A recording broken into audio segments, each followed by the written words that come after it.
You've probably heard that when a burglar decides which house to target, they start by casing it. This means that they watch the owners, find out information about their routine, and determine the best time for entering their home. By the time they're ready to commit the crime, they already know for sure when there won't be anybody inside or when the owners will be distracted. One of the tricks thieves use to gather information about your routine is so simple that you may not even give it a second thought. But the next time you hear a quiet crackle under the sole of your shoe, stop and check what it was. The chances are high that you'll find yourself face to face with a crushed cookie. If that's the case, it's your clue that something has gone terribly wrong. The thing is, this is a rather effective tool criminals use to find out if you've left on a trip or when exactly you come home in the evening. A cookie is such an innocent object that people don't usually give it much thought, if they even notice it at all. You arrive home, step on the cookie, make it crumble, and automatically reveal all your secrets to burglars. They know for sure if the house is lived in and can also figure out the schedule of its owners. Things get even worse if you're away from home. The cookie under the doormat remains whole, thus alerting criminals that the house is perfect for a break-in. So, if you find some treats under your doormat, that's pretty bad news. Someone is interested in your house and watching it. It might be a good idea to notify the police or take some safety measures. Now, the ploy with a cookie is just one of the numerous tricks used by burglars. One more sign that can alert you to the fact that you're being watched is white pebbles left near the house or in the driveway. This means that a criminal has already visited your home and marked it as worth entering. Another reason why thieves may have left the pebbles is to indicate that your house stays empty during the day. So, if you're walking along the street and notice a USB flash drive sticking out of a curb or a wall, don't get confused. You have most likely stumbled across a dead drop. Despite its ominous name, this is a global art project that has borrowed some tricks from the world of spies and espionage. Lots of people who know about this project are happy to be able to put on their black coat and dark sunglasses and go to swap confidential information with others. The thing is that many decades ago, spies had their own ways to exchange secret materials. There was a live drop when spies met in person, but this was often extremely dangerous. That's why a dead drop system was invented. In this case, some loose bricks in a wall in an alleyway hid important documents that had to be picked up later. Nowadays, there are more than 1,500 dead drops all over the world, and the accumulated data on these flash drives reaches 10 terabytes. You can come across a dead drop on any continent you visit, except Antarctica, maybe because there are not so many walls there. So, if you find one, what do you do with it? First of all, it's highly inadvisable to connect random USB flash drives to your computer. You never know what viruses are lurking there, looking forward to destroying your hard drive content. And while risk is a part of the game, don't overdo it. If you're 100% sure that you want to play, secure your computer as well as you can, or even better. Secondly, you can't even guess what information will be waiting for you on a flash drive. Anyone can download videos, photos, or text files, and this has already led to several problems. Speaking of which, have you got a parcel with a USB stick in it? Whatever you decide to do with it, don't plug the flash drive in. Such cases have been more and more frequent in Australia. The police warn people that hackers have invented a new tactic. They drop unmarked memory sticks to letterboxes. It'll probably come as no surprise that these devices contain malware able to mess up your computer. They evidently rely on human curiosity and, in all honesty, it pays off. People can't fight an inexplicable desire to check the contents of a mysterious gift. As a result, almost half of USB sticks received by post get plugged in. After that, people start having serious problems with their laptops and computers.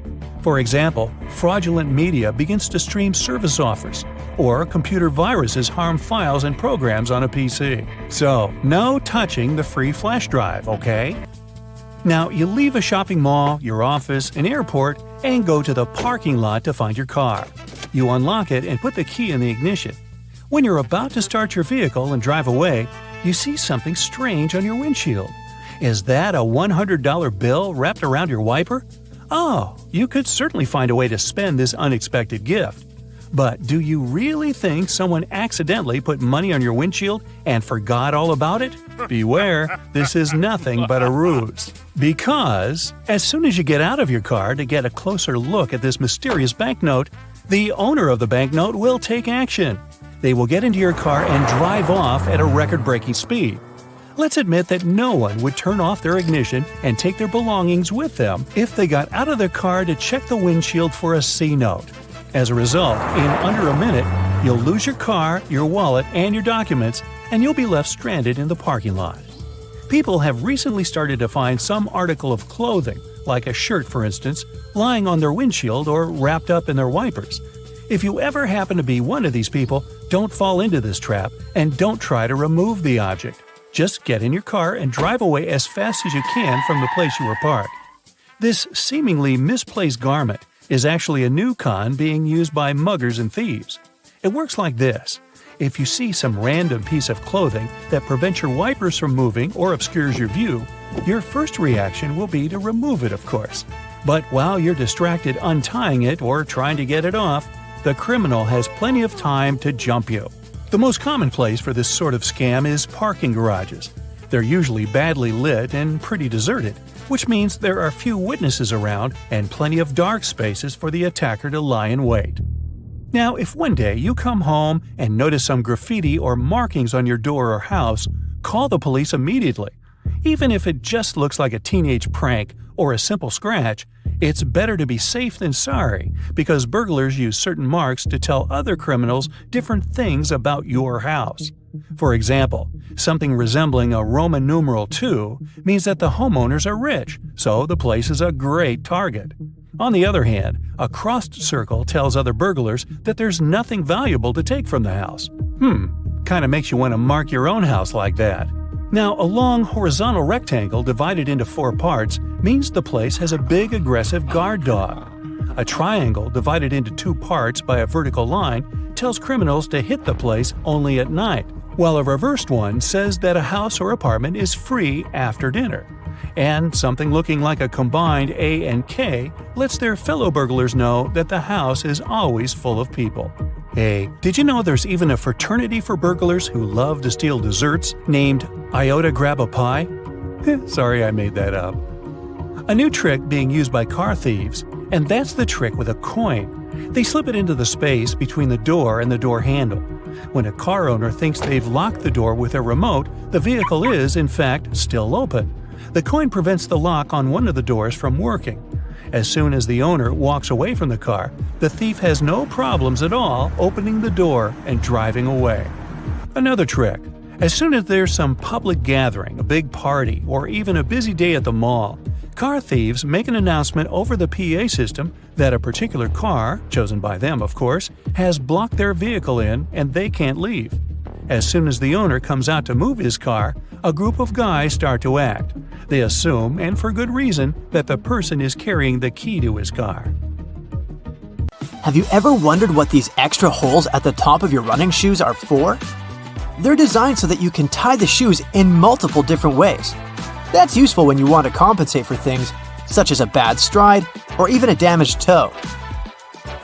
Plus, you can change the look of your shoes the way you prefer. Many people use a dust jacket of their book as a bookmarker. No problem with that, it will save your book from bent page corners.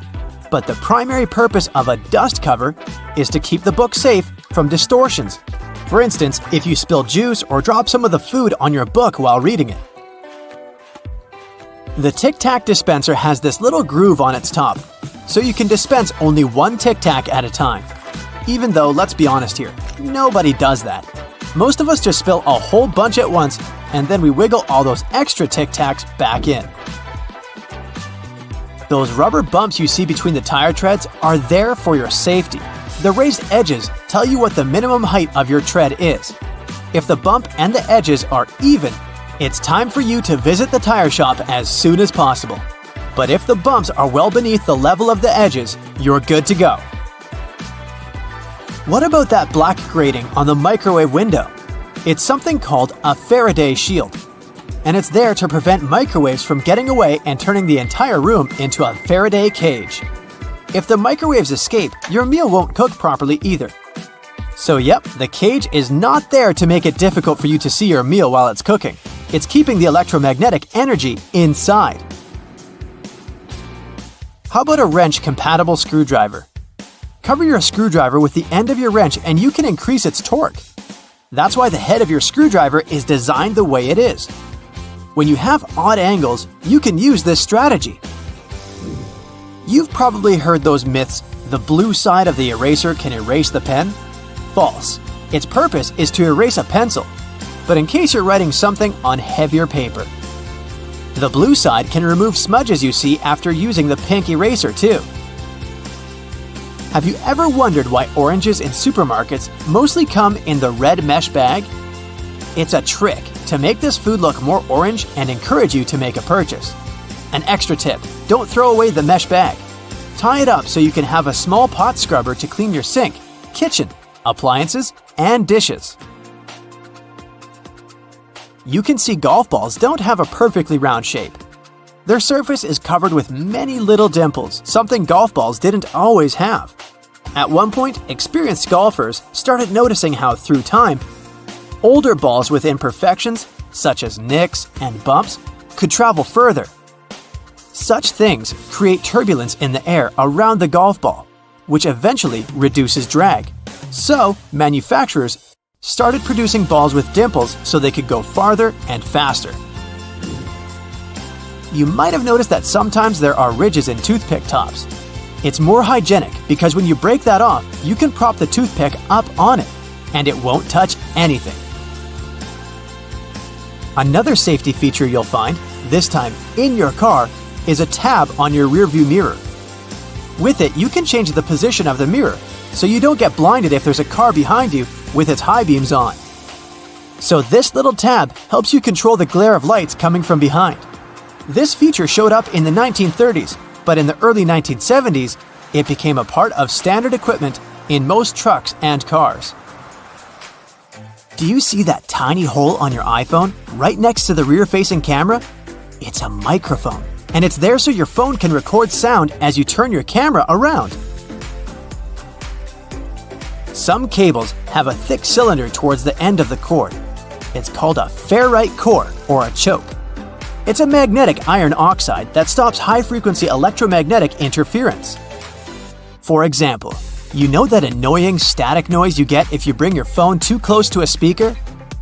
This interrupts your call, which is why cable cords with big cylinders are pretty useful because they prevent these things.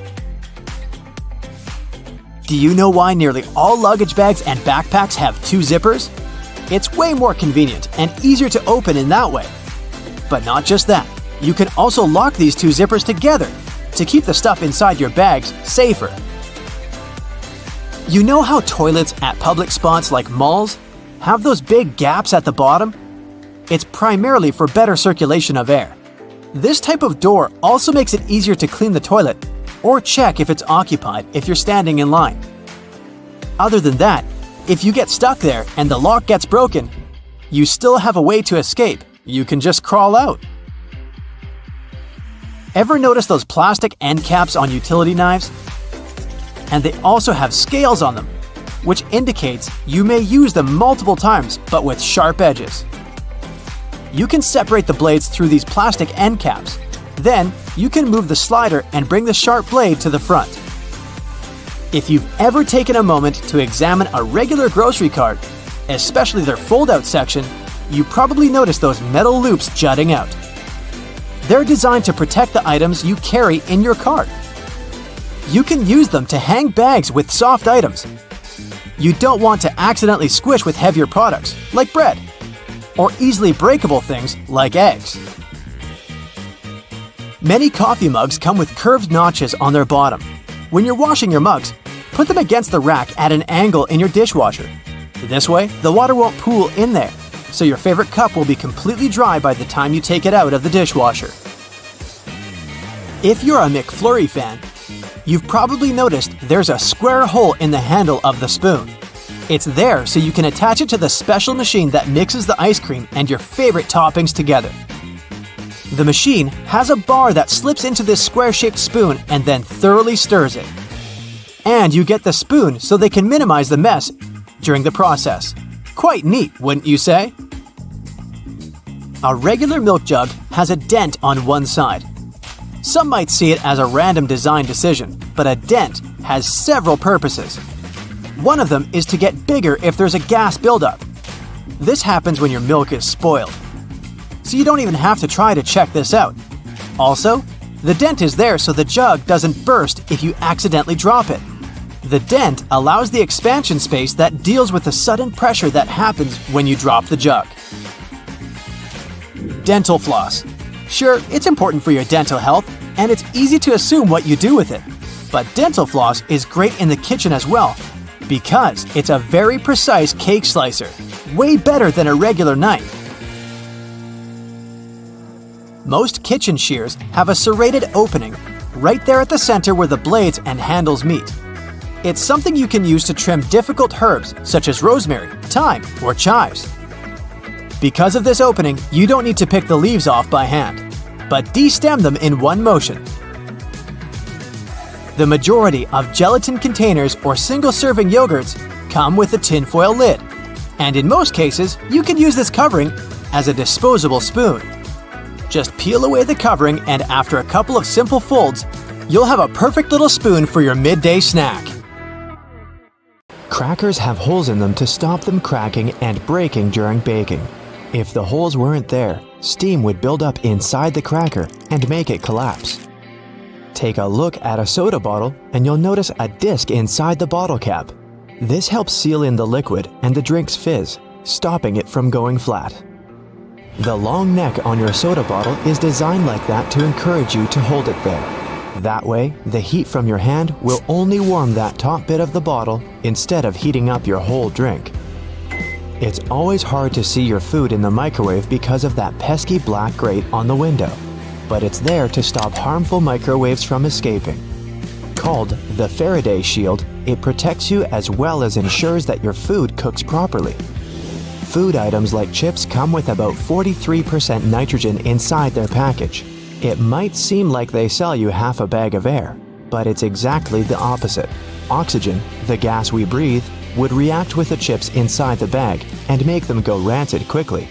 It's called oxidizing for a reason. Nitrogen, on the other hand, is an inert gas that helps keep the foodstuffs fresh and also protects them from breaking during transportation. A bag of chips that has this gas cushion lets you enjoy your crunchies without them turning to potato crumbs. Donuts have holes in them so that the inside and outside cook evenly. Before the holes were added, the inside would often be greasy and doughy while the outside was crisp.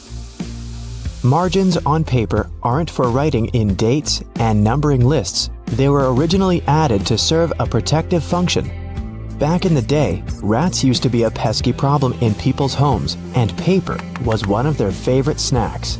Margins were added as a safeguard so that the rats would nibble on blank paper, rather than taking a bite out of your important work.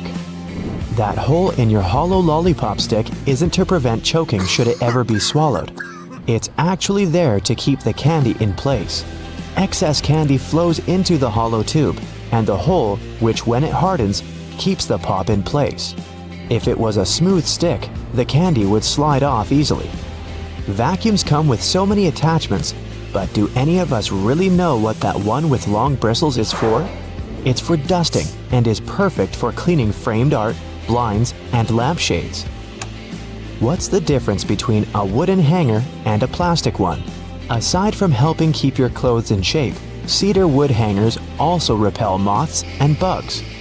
Salt isn't just used for cooking. It can get rid of tough smells. Rubbing salt on your fingertips after chopping garlic should remove the smell. It also works on shoes. Toasters have a secret slide in the bottom that can be removed, so you can clean out all those annoying breadcrumbs. If you ever had problems with popping chocolates from the box, look at those little holes around them. They're there to help you. If you push a hole right next to the candy, it'll jump out easily. When you take a sip from a coffee cup with a lid, it decreases air pressure inside the cup, so air tries to get in. The tiny hole on the lid allows air to enter that way, so liquid can smoothly pour out the main hole. More on beverage lids. The small button on them let restaurant workers, and customers too, understand what's in a cup. Near each button, there's a name. Just look at which one is pushed down. The numbers on the fruit stickers tell you how exactly they were grown. If there are 4 digits and the first is 4 or 3, the fruit has been sprayed with pesticides. If there are 5 digits and the first is 9, the fruit has been grown organically. If there are 5 digits and the first is 8, the fruit has been genetically modified.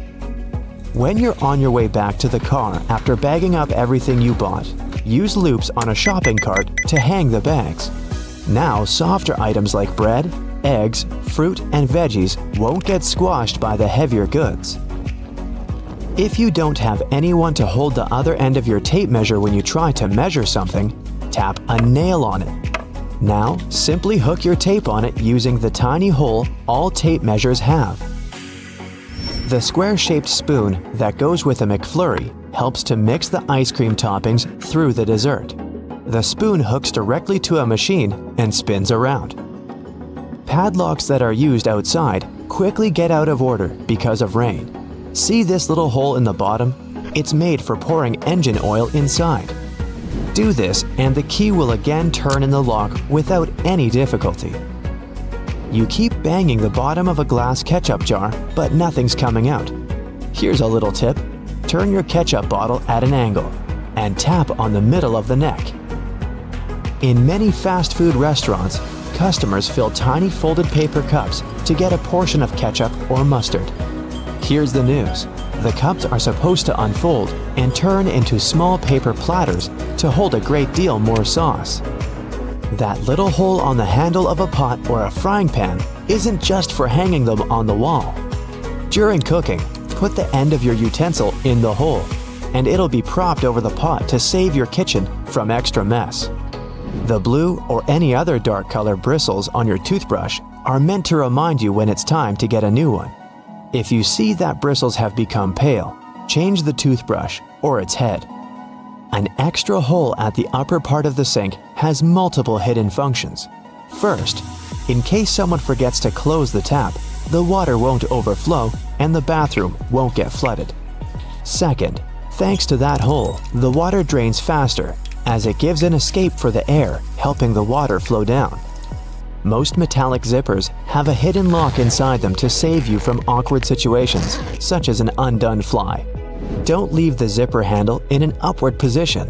When you pull it downwards, it automatically locks. It's all thanks to those tiny grooves hidden underneath the handle. Spoiled milk emits gases, like most foods when they go off. A classic plastic milk jug has a concave shape on one side, so when the gases expand inside the jug, it expands too, and the concave shape curves out. Also, if you want to save some milk for later and freeze it, the jug will expand when the milk gets solid as well, occupying more space in a jug. Bath foam isn't only for fun or a nice smell. It also helps regulate the temperature. The bubbles keep the water hot, so you can enjoy a bath a bit longer. Anyway, it works for acrylic bathtubs only.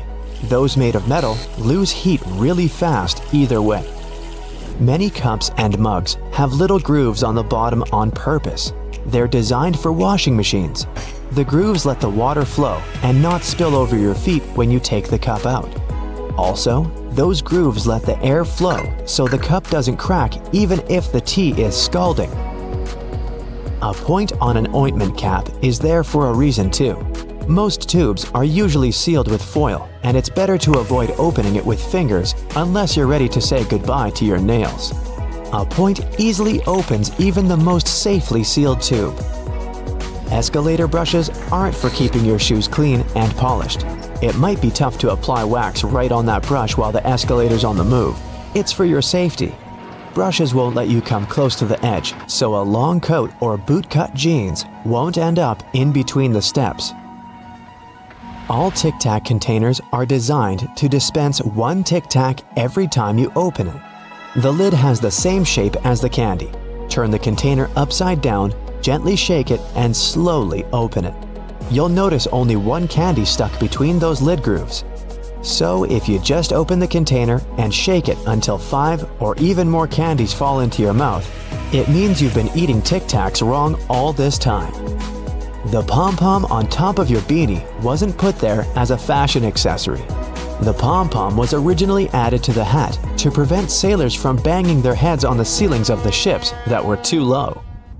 Airports are some of the most visited and, at the same time, mysterious places out there. So, let's see what's going on behind the scenes and what secrets airports hide. At some airports, there are special people called profilers. Such people bring to life a special program called SPOT, Screening Passengers by Observation Technique. They analyze your mimics, gestures, and behavior in order to detect suspicious people. Their job is to notice nonverbal signs of anxiety, people licking their lips, itching, or looking around a lot. If a profiler notices a person acting in an unusual way, they can invite them for an inspection. There, they talk to this person, trying to find out more about them and confirm, or not, their suspicions. Airport agents might also be watching you all the way from the security check to your gate. Some airports have facial recognition scanners that can easily track you. They're equipped with special software that compares passengers' faces with their IDs. Keep in mind that if you don't charge your laptop before the flight, it may be confiscated. It's not uncommon for an airport security officer to ask you to power your device up. If you fail to do it, your gadget can be taken away for an additional check. For safety reasons, it's crucial to make sure that it hasn't been tampered with or modified in a way that can cause harm during the flight. Packing an electric brush in your check-in luggage may land you in trouble. Brushes produced by some brands have lithium batteries inside, and those can potentially lead to serious problems in the air. That's why leaving your electric brush in your checked suitcase isn't an option. But you're allowed to store them in your carry-on bag. At the same time, if your device runs on AA batteries, you can put it wherever you want. Anyone who's ever traveled by plane knows about the no liquids rule, but not everybody knows that this rule also applies to peanut butter, toothpaste, creams, lotions, liquid makeup, lava lamps, snow globes, some kinds of medications, deodorant, and even gel shoe inserts. Now, let's go outside for a while and look at those landing spots. Airports charge airline companies huge fees for landing on their runways on certain days and at particular times. But the most interesting thing is that the landing spots can be bought and sold. For example, in 2016, Oman Air paid Air France around $75 million for one early morning arrival slot at London Heathrow Airport. You must have noticed that airfare has increased over the past decade. That's because of the extremely high prices of landing slots. Dispatchers don't only control the planes in the sky, as you can often see in the movies, but they also look after their movements on the ground. They also control the lighting on the runways. There's 3 types of air traffic controllers: en route, terminal, and tower. Each of these dispatchers has their own area of responsibility. One dispatcher has about 5 monitors, and the information on them is constantly changing since the monitors show weather conditions and information about other planes. You know how it sometimes goes. You come to a security checkpoint, and all of a sudden, it turns out you have something prohibited in your carry-on. But worry not, you still have a chance to save your favorite penknife. At some airports, there are on-site postal services, and you might have an opportunity to mail your belongings to any address you provide. But the mailing fees are pretty high, plus certain items are prohibited, and the postal service won't deliver them. Airports can be selling your lost luggage right now. Of course, I don't say that there's no chance for you to get back your suitcases that's traveled to a different destination, but just as likely, you might not see it again. In this case, an airport has the right to sell your misplaced belongings at an auction. Most airports have an annual lost luggage sale. After paying an entry fee, you can bid on electronics, clothes, bags, and other stuff. While flying, you might have a celebrity on board, but you won't know it. Large airports have separate check-in and security procedures for celebrities. they often board the plane directly through a hidden door located beside the jet bridge. Some airlines also use cool cars to transfer VIP passengers from the terminal building to the plane. At the same time, most people come to the airport well ahead of time. And the most popular activity while waiting for a flight is wandering through the duty-free zone. And even though people rarely plan to buy anything there, different products end up in their shopping baskets. That's because lots of airports are designed in a special way that makes people feel relaxed and at ease. I'm talking about all those huge windows, a lot of light, massage chairs, and comfortable seating areas. And statistically, calm passengers are 10% more likely to spend money on retail, duty-free, and food. Designers put a lot of thought into airport layouts. It helps to ensure the smooth flow of travelers. And the main point here is easy navigation that can prevent people from getting lost.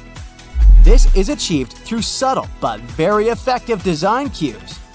And placing duty-free zones between security checkpoints and boarding gates is one of them. They supposedly help you relax after clearing security and lead you where you need to go. But speaking of food, a celebrity chef restaurant at the airport might not be as good as it would be if you were visiting the real thing. Not chefs themselves, but special restaurant companies are responsible for airport outlets. One of the reasons is the extremely strict security that surrounds airport deliveries, including food. You may still have a nice meal, but it won't be the same. Now, I'll tell you about one more way airports manipulate you into spending your money. They make you walk through the shiny duty-free stores straight after the security check. But the most curious thing is that the walkway through such stores usually veers to the left. That's done because most people are right-handed, which means they use their right arm to pull their luggage and are more likely to look to the right while passing through the stores. And the duty-free zone veering to the left leaves more space on the right, where passengers are more likely to look. Oh, and have you ever noticed how many mirrors there are at airports? Mirrors are strategically placed there to make airports appear larger and create an illusion of more space. This in turn helps to reduce the feeling of claustrophobia and makes the airport experience more comfortable for travelers. If you have an opportunity, don't exchange cash at the airport. You'll never get a good rate there. Those who didn't buy local currency in advance can instead order it online and collect it at the airport. Some services only need a few hours' notice for such an order, or it might even be better to use an ATM to withdraw some cash at your final destination. Now, have you ever paid attention to airport codes? The most often used are 3-letter codes. Why this number? Back in the 1930s in the USA, pilots used the National Weather Service's 2-letter city codes to refer to airports. But soon, the number of airports in the country outgrew the number of such codes. That's why airlines expanded this system by adding the 3rd letter. It was usually X. That's how LA, Los Angeles, turned into LAX. But even though there shouldn't be 2 airports with the same code, some of these codes sound so similar you could easily mistake one for the other. For example, look at this airport with the code CGP in Bangladesh. And here we have CPG. It's the code of an airport in Argentina. It's dangerously easy to fly to the wrong place, so pay attention. Many airports have carpets at their gate areas.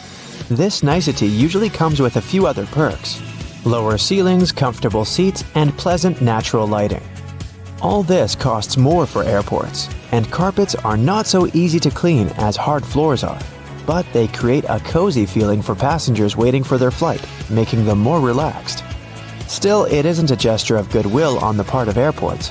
According to social research, calm passengers are about 7 to 10% more likely to go window shopping and actually buy something in the lounge area or duty-free zone. So, by investing in the passenger's comfort, airports actually increase their own income.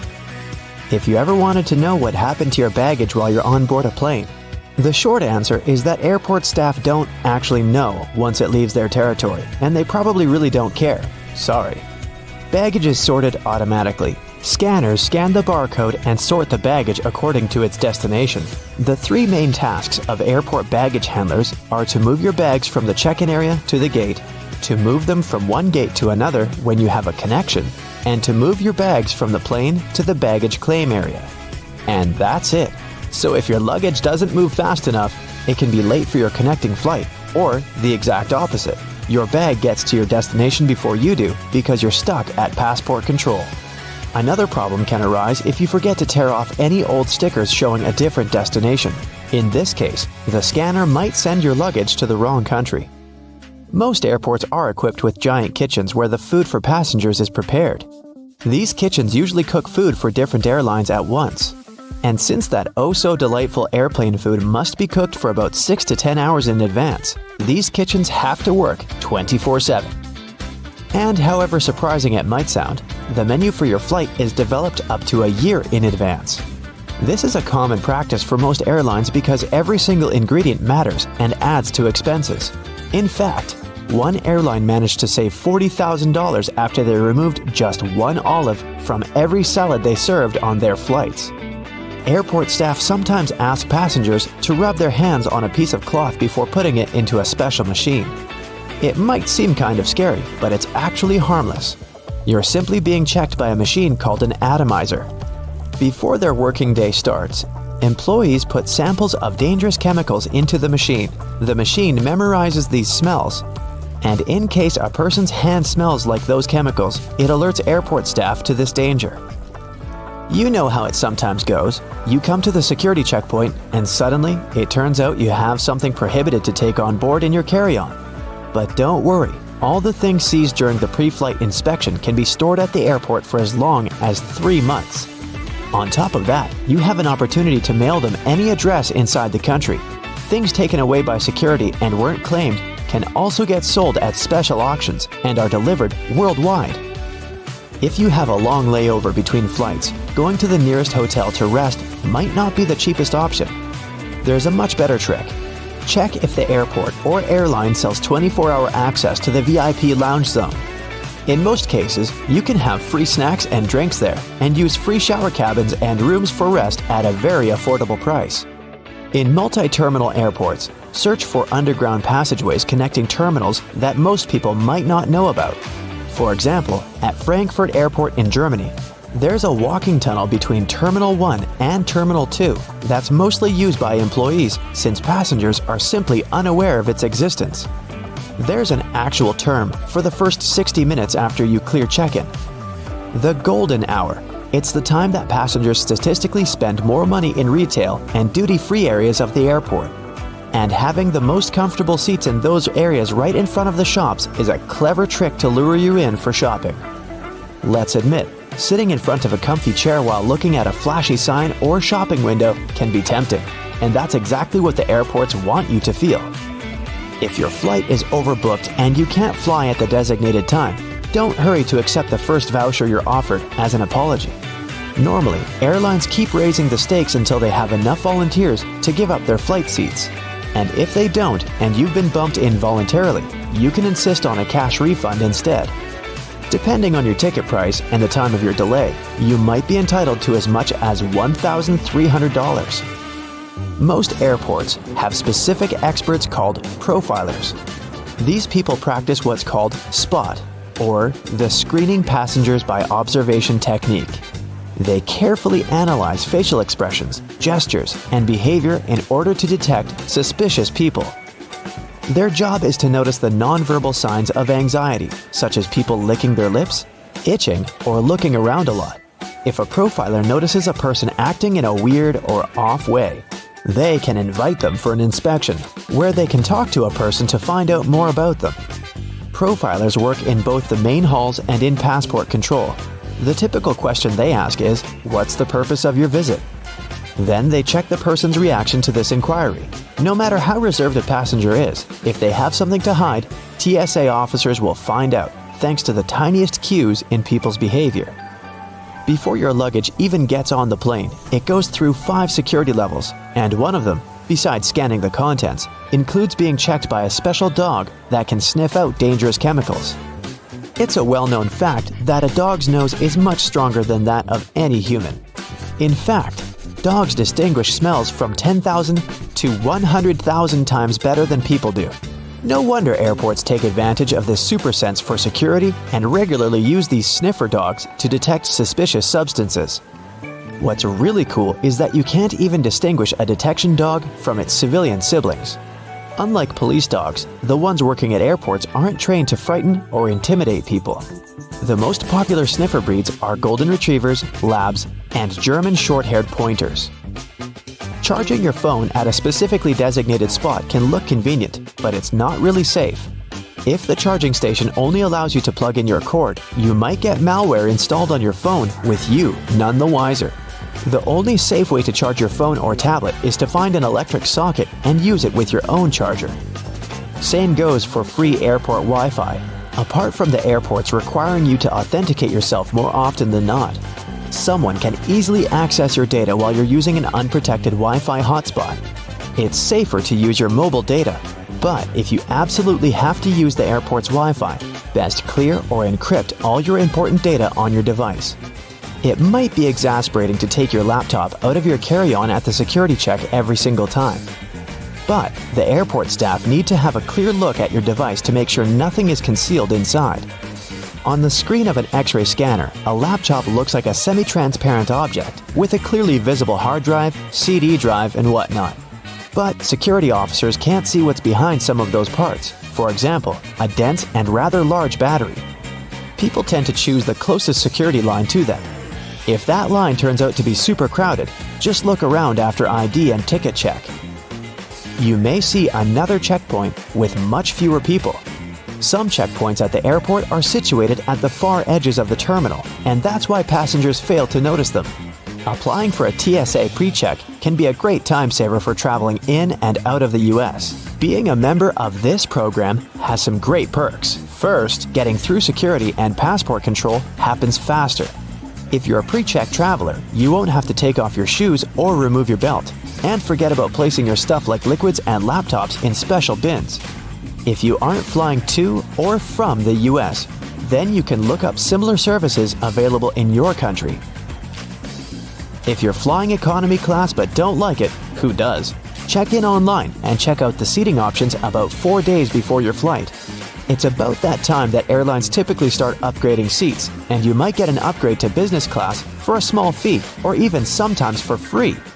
You can also ask for an upgrade when you're already at the airport. Most people forget about this opportunity or simply don't care, so you might just get lucky. Road and construction workers are usually dressed in orange because the bright orange hue is visible even in bad weather. It's the most effective color to attract attention and alert people. No wonder lots of safety jackets and traffic cones are orange as well. The stop sign has an 8-sided shape to help drivers recognize it easily, even if they see it from the back. And when the signs weren't reflective yet, the octagon shape prevented drivers from confusing the stop sign with any other at night. The rumble strips on the side of the road are placed there to alert drivers who doze off behind the wheel. When their tires move over these strips, the noise and vibration work like an alarm clock. There are magnetic locks on fuel hoses at gas stations. They come in handy if someone drives away with the gas nozzle still attached to their car. In this case, the lock detaches the hose automatically. Oh, that's embarrassing. Gasoline looks like a rainbow in a puddle because it can't mix with water. It forms a thin membrane over it. When light reflects from it, and the water at the same time, you've got a rainbow. A triple handle on a jerry can is there to make it easier for 2 people to carry it and distribute fuel evenly. Gas cans often have a second hole that actually needs to be uncapped too before you pour the gas. The air passage will prevent it from pouring out, so no more fuel waste. Most gas cans have 2 holes with caps, a bigger and a smaller one. You're supposed to uncap the smaller hole before pouring gas inside the bigger one. It'll prevent the liquid from glugging and spilling all over your clothes and the ground. Another little thingy we often neglect is a point on an ointment cap. Most tubes are usually sealed with a plastic film or foil, and opening it with your fingernails isn't the best idea.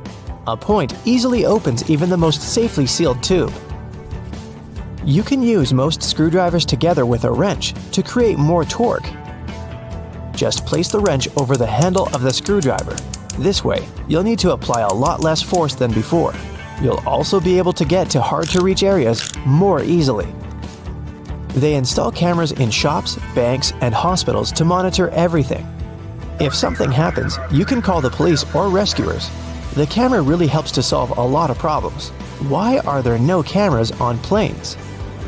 The crew keep order on the plane, but they won't be able to do anything if something serious happens. Besides, there's nowhere to run on the plane. During the flight, the cameras are useless, and after the flight, the words of the passengers work ideally instead of cameras. So, if cameras do no good, then why spend money on them? Water is great at cleaning stuff because it has triangular molecules. They're made of 1 oxygen and 2 hydrogen atoms, H2O. Such molecules have slightly different charges on their opposite sides, pretty much like magnets.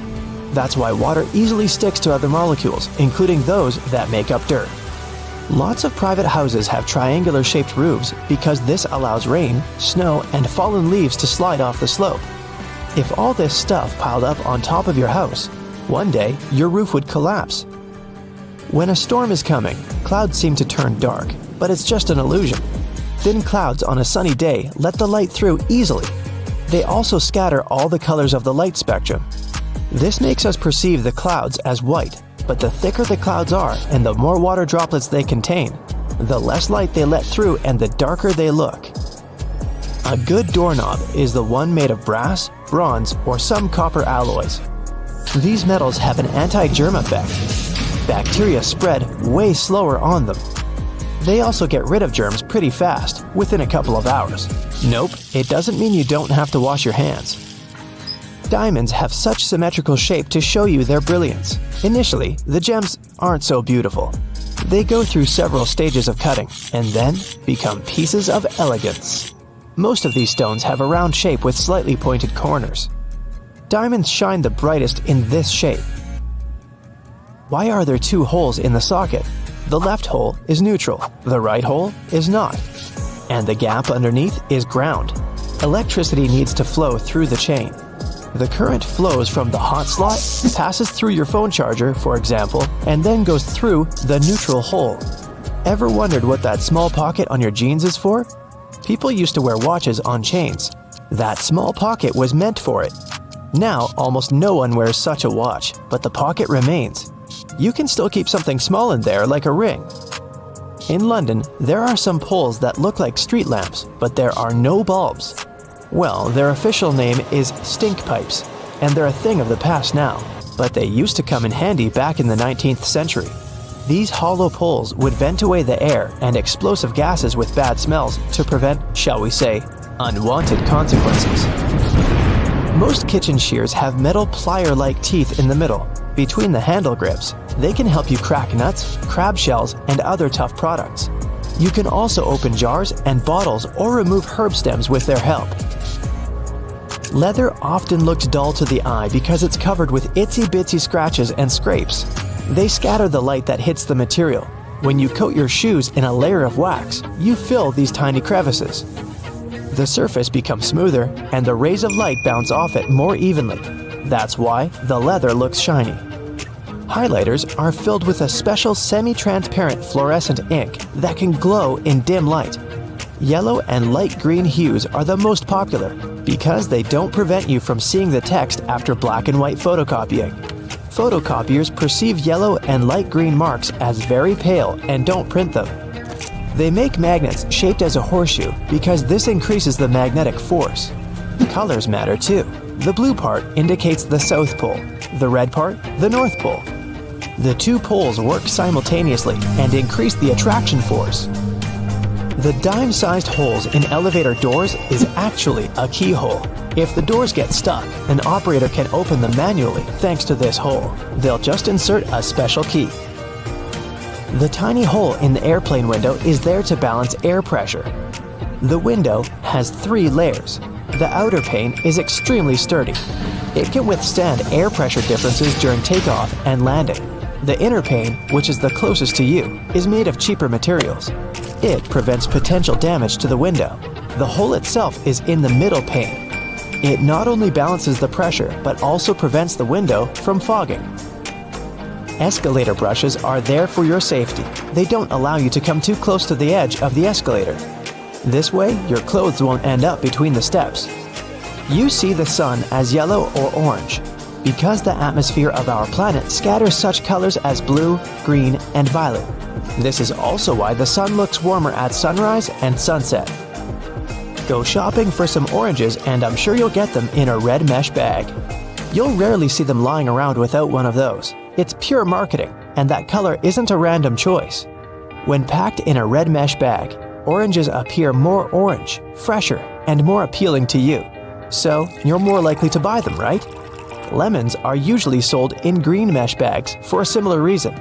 If you pack them in red, they'll appear more orange. Green goes better with yellow and makes those lemons stand out. Mattress manufacturers make a limited number of different mattresses, and the only way to make them look different is to come up with a fancy stitching pattern. Two mattresses of two different companies might be the exact same quality, but cost differently. Most people will never know it and will decide that different patterns mean something in terms of quality. So, when shopping, don't mind the pattern at all. Almost all hotels have white bed sheets. They choose this color specifically to show how high their standards of cleanliness are. The whiter and brighter the sheets are, the more luxurious the hotel seems.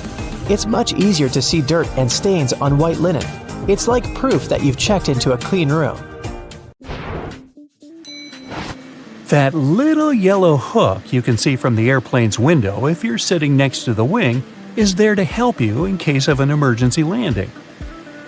Inflatable slides can only be deployed from the emergency exit doors in the front and the tail of the plane.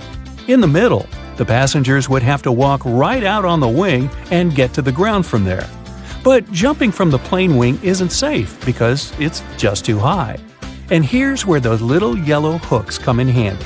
The flight attendants tie ropes from the doors and through the loops for the passengers to hold onto. This way, everyone can safely get to the ground without injuries. Now, you want to try to avoid cozying up under airplane blankets. Some airlines only wash them about once a month. Better use your own travel blanket, a scarf, or a jacket, and always remember to wear your shoes while walking around the plane. That carpet on the floor can't and won't be cleaned to perfection between flights. It's just too much time and effort for the cabin crew. The dirtiest place on a plane isn't the bathroom, it's your tray table. It has 8 times more bacteria than an onboard toilet flush button.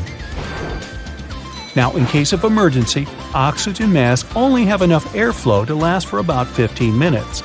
Luckily, it's just the amount of time a plane needs to find a suitable landing place or to at least descend to the altitude where people won't need oxygen masks anymore. You may wonder why you're asked to lift your seat back and close your tray table before takeoff and landing, but it's for your own safety. A reclined seat is comfy for you, but it makes it harder for the passenger behind you to get out of their seat, which is crucial in case of an emergency. The lower tray table is the same way, only this time it's you who won't be able to stand up fast enough if anything happens. Besides, the tray table prevents you from assuming the secure position in the event of an emergency landing. This position requires you to bend over in your seat, put your head between your knees, and cover the back of your head with your hands. Imagine doing that while your tray table is open. If you look around the cabin, you'll notice little black or red triangles around the midsection of the plane. These stickers let the flight attendants know where the airplane wings are located, so they can immediately look out the right window to see if something is amiss outside. You shouldn't lower the window shades while taking off, taxiing, or landing for 2 reasons. First, the flight attendants must always be able to monitor the situation outside, and open shades help them with that, obviously. Second, if something's gone wrong on board the plane while it's on the ground, for example, a fire, the ground crews won't be able to see it and evaluate the situation before going in unless the windows are open. That tiny hole you see at the bottom of any airplane window isn't there to scare you nuts. In fact, it helps keep the pressure from the inside and the outside of the window equalized. The hole itself is only made in the second layer of glass, and there are 3 of them overall, which also helps with security, by the way. Even if the outer glass breaks, there will still be 2 more to keep you safe. Now, you might see flight attendants touching the overhead compartments while they're walking along the aisle, but that's not exactly what they do.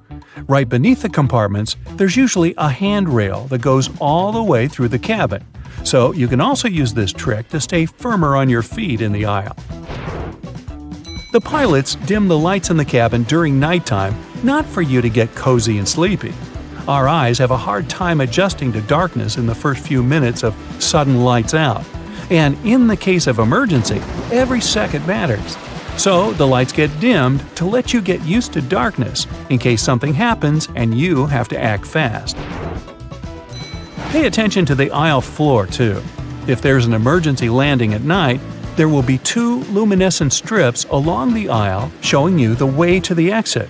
Follow them to get safely out of the plane. Flight attendants also suggest counting the seats between you and the emergency exit once you're seated. This will help you navigate in case there's no other guidance available. If a lightning bolt hits the plane, the passengers won't feel it. The entire aircraft is covered with aluminum coating that conducts electrical current and doesn't let it inside. This protection is tested using a lightning simulator.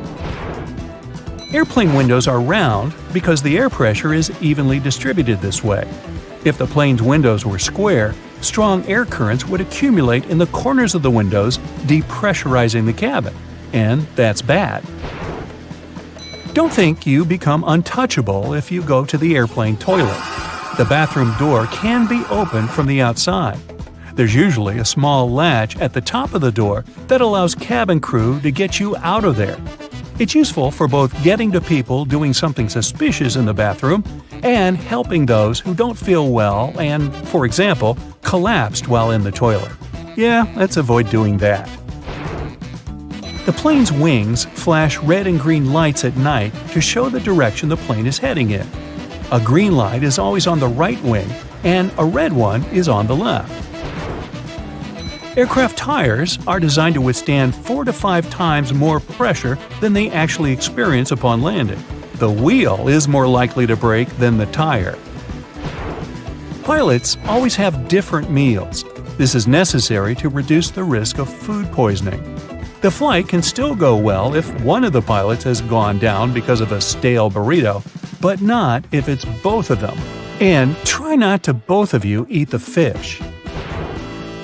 Some airlines don't allow pilots to have beards. Facial hair can prevent securely fitting the oxygen mask, and pilots must always remain conscious. The seats are blue in most aircraft because this color soothes people. It's also easy to keep clean. The rumbling noise you hear after boarding the plane is luggage being loaded on the plane. The compartment is right beneath the cabin, so it can sound quite loud sometimes. On most flights longer than 7 or 8 hours, pilots have access to a specially designed rest seat in or near the cockpit. Flight attendants typically have a section of the cabin reserved for them, and it's sometimes separated from the passenger areas. Some larger aircraft even feature private crew quarters above or below the main cabin. The wings of most passenger aircraft are located at the bottom of the plane. It's called a low wing. Firstly, if you install the engine under low wings, it'll be closer to the ground and easier to repair.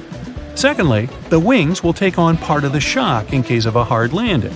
And if the plane falls into the water, then the wings become a life-saving pillow.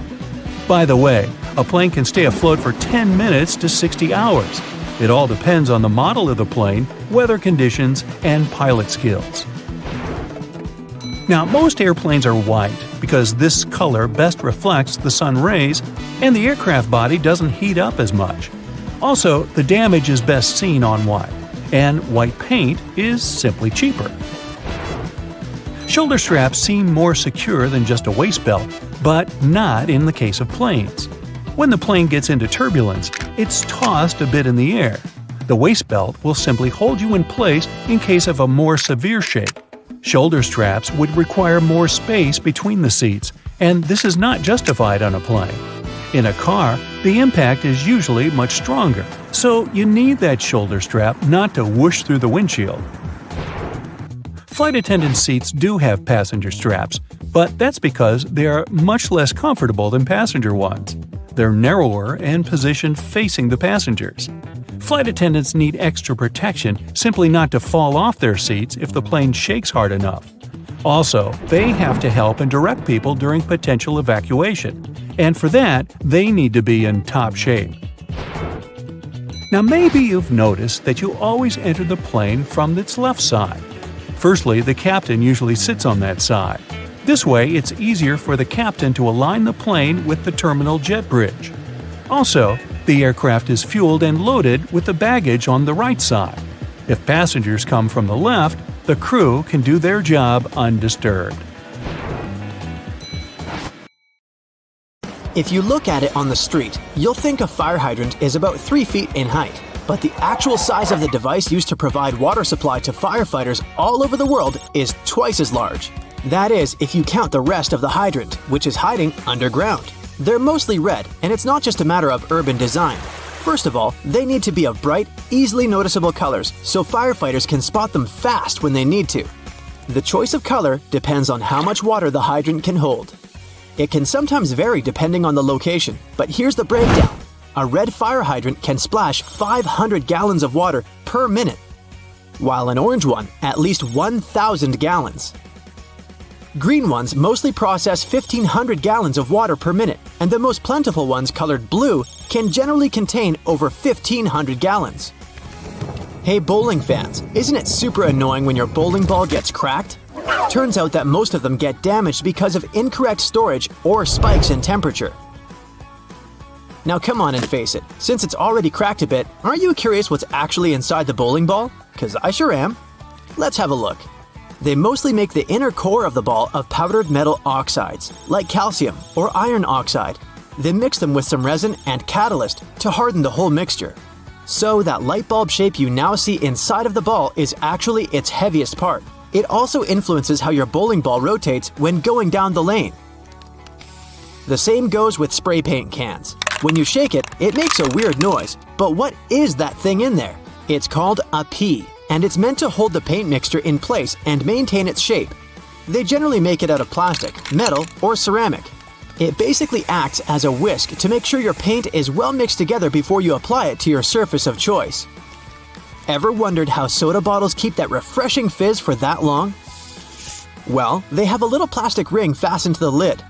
They place it there to keep the gas from escaping and making the soda go flat, even if you shake it around in your bag the whole day. Speaking of things we use on a hot summer's day, wait, don't put your baseball cap on just yet. Take a look at it for a minute, and you'll notice there's a small button on the very top. Is it functional, or is it just there for the sake of design? Way back when people started using fabrics to cover their heads, some say the button was actually functional. Since it's on top of the cap where the fabric panels come together, the top button helps keep the cap crown in one single piece. Now, with recent advances in fabric and pattern design, the button is more of an aesthetic feature. It's used to cover up the joint point of the fabric panels. Your cap might not have a button at all, but don't you think a cap actually looks better with one? Cotton pads have two sides, and if you take the time to look at them carefully, they're actually different in texture. Just in case you've ever wondered why, the textured side is for applying makeup, and the even side is for removing it. Bookworms, this one is for you. Dust jackets that come with a lot of hardcover books are not just meant to make your book look pretty, they also double as a bookmark. Just fold the pages you've already read underneath the inside of the jacket, and voila!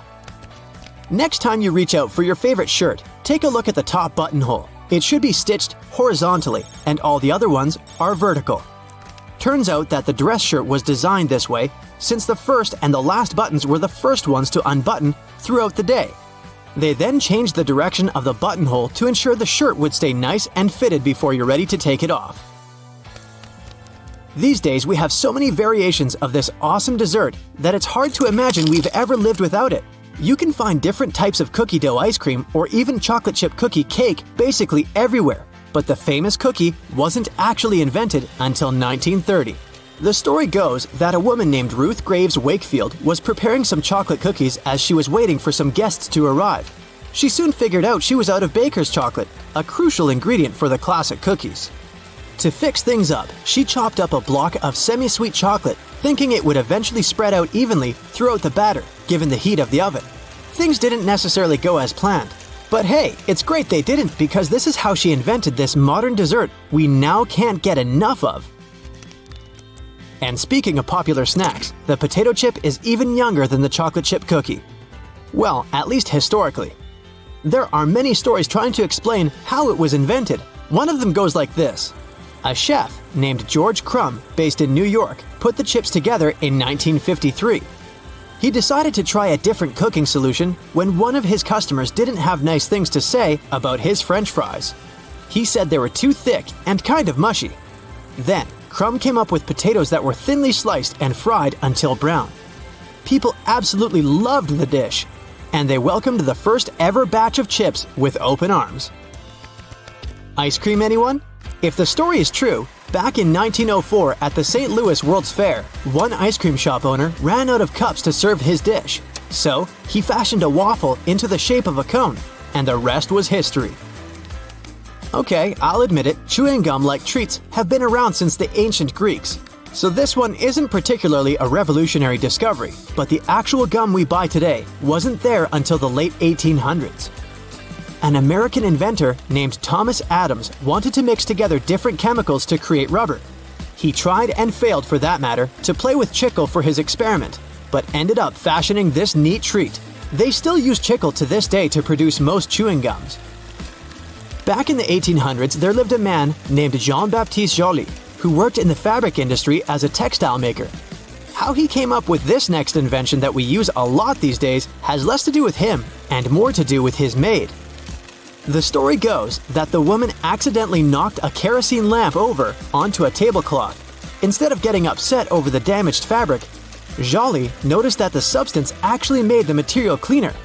Figured it out yet? Yep, that's how the idea for the very first dry cleaner popped up. A very neat accident, if I do say so myself. Now this one I loved. Did you know matchsticks were initially called friction lights? Or at least that's how their inventor, a chemist named John Walker, called them back in 1826. He scraped a stick coated in chemicals across his hearth, totally by accident one day, and realized that they ignited and created a spark. Initially made out of cardboard, they were then made using wooden splints and sandpaper.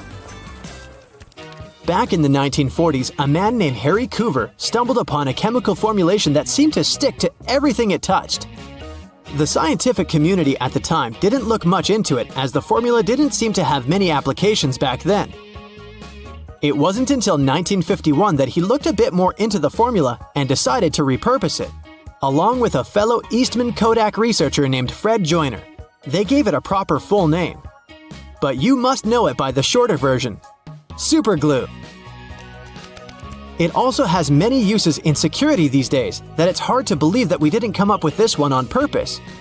Back in 1903, a scientist named Edward Benedictus knocked over a flask by accident.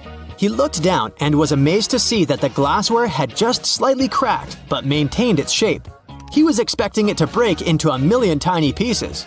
Curious about this hidden feature, he looked into it and figured out what was keeping the glass together was a substance coating the inside of the glass. Ta-da! That's how humanity came up with safety glass. Hey, have you ever been vibing out in your room, listening to some of your favorite songs, admiring the subwoofer of your speaker as it delivers magnificence to your eardrums? We all have. But have you ever asked yourself why that same speaker, along with other speakers across the globe, is almost always black? Some of you are probably screaming at your screen right now about your speaker being green, red, or any other color found in the rainbow. Number 1, I said almost always. And number 2, if you look closely at the gorgeous design of your brightly colored music player, you'll often find that the speaker beneath it is still colored black. One possible explanation for this is that the original technology of speakers had a diaphragm with black particles on it. So as soon as a sound is amplified, it sends a charge through the diaphragm, and these black particles are driven upwards. The carbon particles bouncing and touching the upper membrane of the diaphragm are responsible for creating some of the distinct sounds from our speakers that we all love so much. Speaker manufacturers must have gotten tired of their products changing color with prolonged use, combined with these black particles settling on the upper membrane of the diaphragm. So, their logical solution was to color most speakers black. Another more practical belief as to why speakers are mostly colored black is that it's a hue that easily matches up with many types of decor. Walls, furniture, and clothes all often look quite well when combined with this color, which is why it's so prevalent everywhere you go. Listening to music has repeatedly scored in the top 10 pastimes in the US based on research. Nowadays, you find sound speakers everywhere. In your television, laptop, and your phone. You can't escape them. But let's take a look at how they started off. Their origins are in radio and telephone technology. The first form of a speaker was developed by Johann Philipp Reis in 1861. The German was a self-taught inventor and installed the speaker on his telephone. It was just about able to reproduce clear tones, but it could also replicate muffled speech after a few revisions. Alexander Graham Bell, the inventor of the telephone, decided to try and produce an improved version of Reis's speaker. Essentially, Bell and other inventors wanted to make an electrodynamic speaker. By 1877, it was still yet to exist, but due to the desire of inventors worldwide to change this, research confirmed that it was extremely possible to make one. In particular, the work of Werner von Siemens, who came up with the idea of an electromagnetic coil-driven speaker, was a driving force in arriving at this conclusion. Why are there magnets in speakers, you might ask? Every speaker nowadays has an electric current, something the inventors were discussing would never have taken for granted at any point in their lives. When this electric current is changing, it produces a magnetic field. To make the panel of the speaker move, magnets are used to create an opposing magnetic field which creates vibrations. These vibrations are the sound we end up hearing. The bigger the magnet, the louder the speaker will be. Another inventor by the name of Thomas Edison from the US had filed a British patent for a system using compressed air for an amplifying mechanism. The first commercial electric loudspeaker saw the light of day only in 1924. The sound quality produced by this speaker was good enough for motion pictures. It took nearly 20 years for the next groundbreaking development in the world of loudspeakers. This came with the arrival of the duplex driver in 1943. It offered better clarity and coherence at high volumes, which was important in movie theaters. Fittingly, it was nicknamed the voice of the theater. The duplex driver was immediately tested by the Academy of Motion Picture Arts and Sciences and instantly made its film house industry standard in 1955. Until now, this loudspeaker design is still used. Indeed, the film industry does seem to put a lot of effort into its sound, and so do the theaters we watch them in. You may have noticed that these buildings often have thick curtains on the walls. These are soundproof or acoustic curtains, and both are much thicker than regular curtains. They will either consist of heavier fabrics that are tightly woven or have better quality linings. This means that these curtains will absorb sound and reduce the acoustic reflection off the ceiling, windows, and flat walls of the room. This ultimately creates a much better sonic experience. The carpet floors are so thick in theaters for the same reason. It helps to trap sound by providing insulation. From a practical standpoint, this carpet is also set up to prevent the sound of footsteps during film screenings. This concept of trapping sound is also the reason why putting a phone inside a cup will make the phone's speaker seem louder. Any speaker sitting or suspended in an open space projects its sound in all directions. As the speaker vibrates to create sound waves, an equal amount of energy leaves from both the front and the back. By placing a speaker in some form of enclosure, we can redirect some of the energy that comes from the back of the speaker and project it forwards. By putting the speaker in a cup, you're directing the sound more efficiently. It travels only one way, making it seem louder than what you'd hear when you take it out of the cup. Speaking of phones and speakers, ever wonder why your mobile device makes your speaker produce a buzzing noise? This can occur when the two gadgets are near one another and your mobile is trying to send and receive data. The transfer of information produces electromagnetic disturbances in the medium around the speakers. It creates noise in the audio, and as a result, you can hear the buzzing sound coming from the speaker. A simple way to protect the amazing vibe your speaker is creating for you from this irritating buzzing noise is just to move your phone away from your speaker, or vice versa. This will eliminate what is officially known as electromagnetic interference. Research across America shows that, on average, 74% of people own 2 or more pairs of headphones. 46% of them mentioned they listen to their headphones for more than 2 hours per day. Some choose the headphones by their looks, others by the sound quality. In either case, finding the right pair is important, since a lot of people are willing to spend over $100 on it. Headphones have become a true fashion accessory.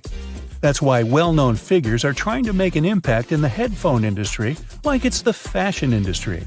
Music moguls Dr. Dre and Jimmy Iovine came up with the idea for the now world-famous Beats by Dre headphones brand. They were walking along the Pacific Ocean one day in 2006 discussing a sneaker deal as they had an offer on the table from a major brand in that arena. After some discussions, they decided they wanted to do something they were more passionate about and landed on headphones. The duo's idea turned into a brand that was purchased by Apple in 2014 for $3 billion. It was the largest deal in Apple's history, and Beats by Dre controlled 70% of the headphone market at the time of signing. The move allowed Apple to take over the headphone space. The release of their popular wireless AirPods headphones in 2016 was another reason it happened. But how do these popular wireless headphones that many of us own actually work?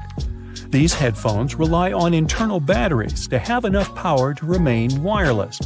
Most often, they have conveniently built-in rechargeable batteries, but sometimes they keep going thanks to standard AA or AAA batteries.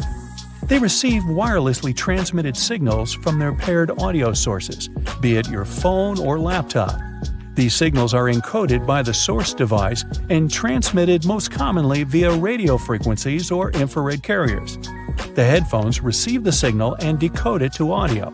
And just like that, it's music to your ears. The cylinder on the end of a cable is sitting there, useless as it might seem. In fact, this is a ferrite bead that assists with many electrical wires to reduce electromagnetic interference. Electrical wires act like unintentional antennas, broadcasting the EMI. There's a reason why the spinning wheel inside their microwave is circular. A circular object will evenly distribute the heat as opposed to a rectangular and square one. When you place containers of these shapes inside, the energy is focused on the corners, rather than spread evenly like in a round container. The temperature gauge on a toaster is commonly used to determine how crisp you like your toast, but the other, more specific use for the gauge was for the different types of bread. White and sweet types of bread heat up much faster as opposed to heavier brown and rye ones. The older bread is, the more time it will need in a toaster to ensure the golden brown result you're looking for. Most ovens give you the option of leaving the door ajar when broiling a dish inside. You probably think the goal here is to help cool down the oven after use. In reality, its purpose is to focus on cooking the top of the dish and to ensure a crusty layer. Controlling the buildup of heat and steam by releasing it through the slightly ajar door gives you the desired result without cooking the entire dish to a crispy end. You probably have noticed that your dishwasher has specific areas for different types of cutleries and dishware. But all the dishware pieces should be facing towards the center and not all in one direction. What types of foods were on the plates will also determine where they should be located in the racks. As the middle of the machine gets the strongest spray, carb-based stains from tomatoes and potatoes should be placed there. The detergent is more focused on the outside during the clean, creating a waterfall-like cleanse. That's why protein-based stains, like from eggs for example, should be stacked there. Ceiling fans push cool air down on a hot day, circulating the room. But they can serve you during the winter just as effectively if you flick that switch on the side or use the pulley. So if you want to save some money on heating and try to quickly warm up your room on a cold day, turn the fan on. It will push the air up and spread the warm air around, more effectively warming the room up. Do you still use sticky notes instead of those fancy new apps on all possible gadgets? Welcome to the club. Regardless of what you use them for, they can annoyingly curl up. If you've had this issue, it's because you've peeled them from the bottom upwards. Doing it this way causes the curling. Peeling them from the side will ensure they remain flat, ready to remind you of your daily tasks. Did you know that can openers weren't invented until 50 years after preservation cans had been readily available? So how would it be possible to open a can? There are a couple of alternative methods just in case you've misplaced your trusty opener. All you need is a metal spoon. Set the can down on the counter, hold onto it firmly, and grasp the head of the spoon tightly. Apply pressure and vigorously rub the edge of the can's top over a small area. It takes time, but as you continuously rub, a small indentation soon opens a hole.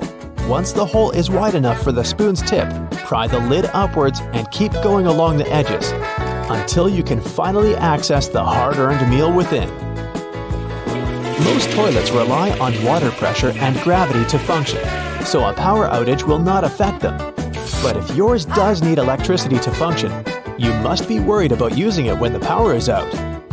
The good news is the power is only used to fill the toilet and not to flush it. As the flushing mechanism will still work, open the toilet tank and pour in a couple of gallons, and you're free to flush away whatever you need to. Blockages in shower drains occur over a long period of time. It's inevitable. We lose 50 to 100 hairs a day, and many of them will endeavor to reside within our shower drains. Hair only forms the foundations of the blockage, and this attracts the buildup of various other things. A great life hack is to use your vacuum cleaner and put the nozzle in the hole once removing the plug. Apply a wet cloth around the nozzle, ensuring air cannot escape. The vacuum will suck up the blockages a lot easier. This will help avoid any extra cost from plumbers, as they themselves use this technique. To make your candles last longer, trim their wicks multiple times and keep them as far away from water and moist as possible. It will guarantee that your candle's wax stays firm and steady and continues to burn slower for a longer period of time. The empty space between the panes of the oven door is there for a reason. You can stick a brush in there to clean the oven door glass. It's easy to access this space through the bottom of the door, open the lower shelf, then push the brush through the hole. While you're parking in a garage, you might find it difficult to determine how close to it you need to be. Not all cars have sensors ensuring you keep the right distance before the bumper makes an indentation on the wall. Applying a rope with a tennis ball from the ceiling at the right distance will help you learn the best distance to park from the wall. We've all been told to loosen a lock with WD-40 or lubricant. Yes, we all know we should have these around the house. But in case you don't, a great alternative is drawing with a gray lead pencil along the edges of the key and then putting it into the lock. Continue doing this until the keyhole has been adequately lubricated and the key functions smoothly. Pliers are prone to damage when you use them to adjust faucets and shower heads and are also difficult to grip. Take a couple of pieces from the end of an old garden hose and attach them to the jaws of the pliers. You'll find a huge improvement with grip and will avoid wear and tear. You can find a good use for discarded rubber for different things around the house. When fed up with tightening or loosening with a screwdriver, try using a simple rubber band. Place part of it into the screw grip and the screwdriver will have far greater traction. Moving cement blocks isn't safe for your lower back. Even with a wheelbarrow, it can be a risky process to place the cement onto the ground without causing damage. 3 simple cylinder pipes can make a world of difference, regardless of the size of the block. Try lifting the edge onto the first pipe with a pry bar, then pushing and maneuvering as you gradually direct the 3 pipes towards the desired location. Just make sure you're not doing this on a slope. That first strike on a nail can be a great success or will result in a throbbing thumb. A bobby pin is perfectly shaped to hold a nail in place, allowing for your hand to be clear out of harm's way and for you to strike the nail without fear. Use a crayon instead of a pen or pencil while working with a wet saw to ensure the markings are not removed. They will also be easier to see under the murky water. Checking the drains on the roof and determining when they need to be cleaned can take a lot of time. Using duct tape, attach a mirror on the end of a long broom and review whether the drains need to be cleaned. To further assist with your balance as you check on the gutters, attach a pair of old trainers to the end of the ladder. The spread of the shoe and its grip will ensure a further level of safety. Liquid caulk normally comes in huge tubes, so you can never use it all at once. The hardened tips of liquid caulk create blockages. Grab a used cork and drill through it to make a perfect lid, concealing the liquid caulk. Now it's ready to be used again with no blockages. You're trying on a pair of jeans, a dress, or a jacket, and are about to dig your hand into the pocket when you realize there's no depth to it. The pocket is simply not there.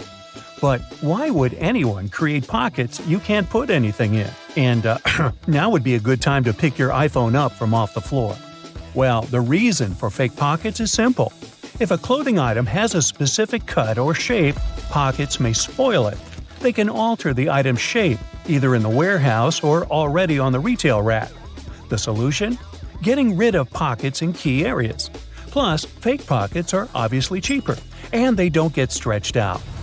Interestingly, this practice goes back to the 17th century. That's when pockets were actually removable. They resembled small bags, and women, for example, could move them from one outfit to another.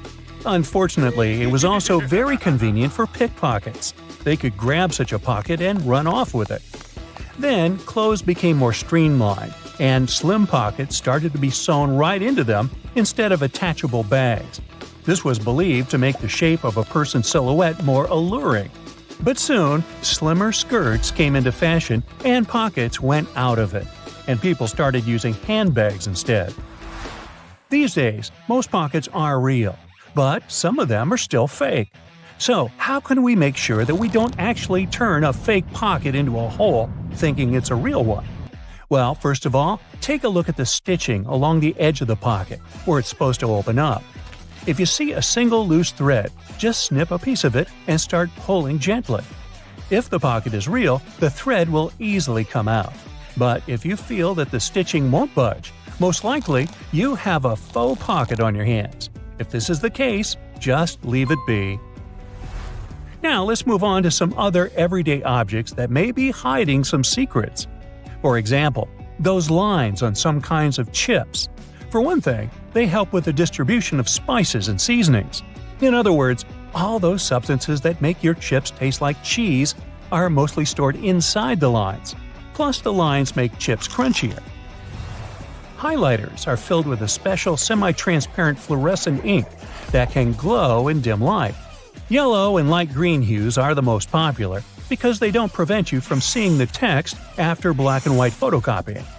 Photocopiers perceive yellow and light green marks as almost non-existent and don't print them. Now, back in the day, the first jeans had one problem. Workers and miners, who were the original jeans wearers, put too much pressure on the poor piece of clothing. As a result, the seams couldn't withstand the stress and tore. So, tiny metal studs were invented to prevent this from happening. Most metallic zippers have a hidden lock inside them. That's why you shouldn't leave the zipper handle in an upward position. When you pull it downwards, it automatically locks. It's all thanks to several tiny grooves hidden underneath the handle. Now, about those horizontal lines on plastic bottles. They help hold bottles up. Some bottles are produced from soft plastic. Without the lines, they wouldn't keep their shape. Instead, they would twist easily or even break. Bath foam isn't only for fun or a nice smell. It helps regulate the temperature too. The bubbles keep the water hot, and you can enjoy your bath a bit longer, with or without your rubber ducky. Ever notice that layer of clear liquid in gel pens? It's called the ink follower or stopper fluid. The gel in such pens contains pigment particles dissolved in a polymer solution. The gel should be thick enough to keep the pigment particles suspended, but also thin enough to flow first onto the ball and then the paper. The main task of the stopper fluid is to be a barrier to prevent the gel from evaporating or leaking out. Without this transparent fluid, your gel pen wouldn't function. The fluid always stays in one position and doesn't get dissolved with the gel. Neither does it move backward or flow out of the pen. The holes in the bottoms of your earphones allow air to circulate up and through the speakers. It allows to increase low frequencies, making the bass sound deeper. The quality of the sound also becomes much better. Some plastic milk containers have dents on their sides. Try as they might, they just cannot park without some damage. Nah, I made that up. These dents serve several purposes. For one thing, when milk spoils, this process usually causes swelling and high-pressure buildup inside the container. Oh boy, that's when the dent comes in handy. It pops out and doesn't let the jug blow up. Plus, if you ever decide to freeze the milk, it will expand like any other liquid. And then again, the indentation will pop out and prevent the container from breaking inside your freezer. That's a good thing. Airplane windows have rounded edges, and that's a crucial safety measure. It prevents aircraft accidents.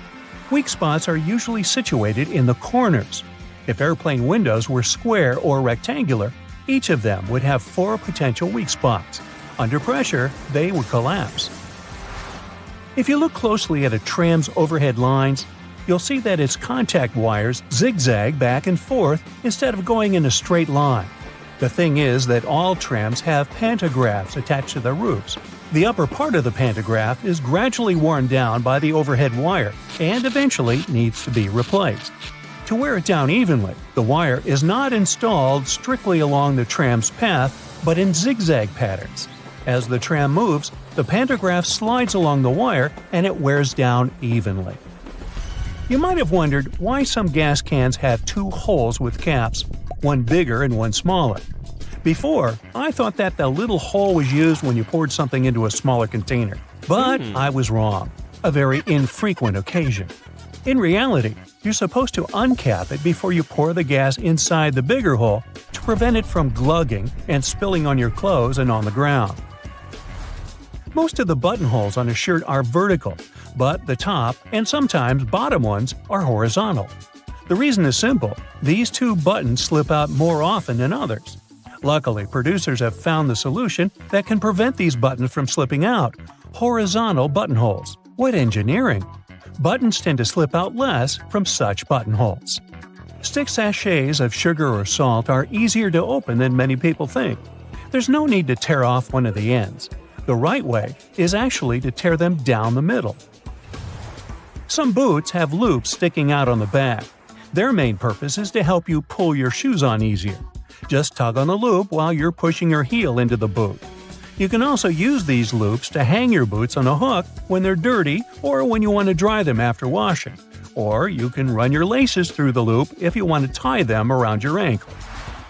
When you're on board the plane, you might spot a little triangle over your seat.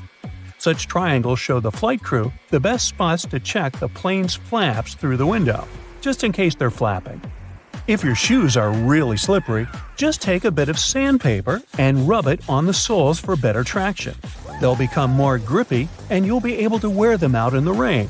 Now, if they get too wet, they might turn gripey, but that's only if you have talking shoes. If you drill several holes at the bottom of your garbage can, putting in and taking out trash bags will become much easier. You won't have any problems with suction. You can usually find some silica gel in bags, shoes, and many other things you buy. This shell absorbs excess moisture. Don't throw it away. Each time your shoes get wet, put a few packets of silica gel inside. The thermos wasn't actually invented to keep your coffee warm.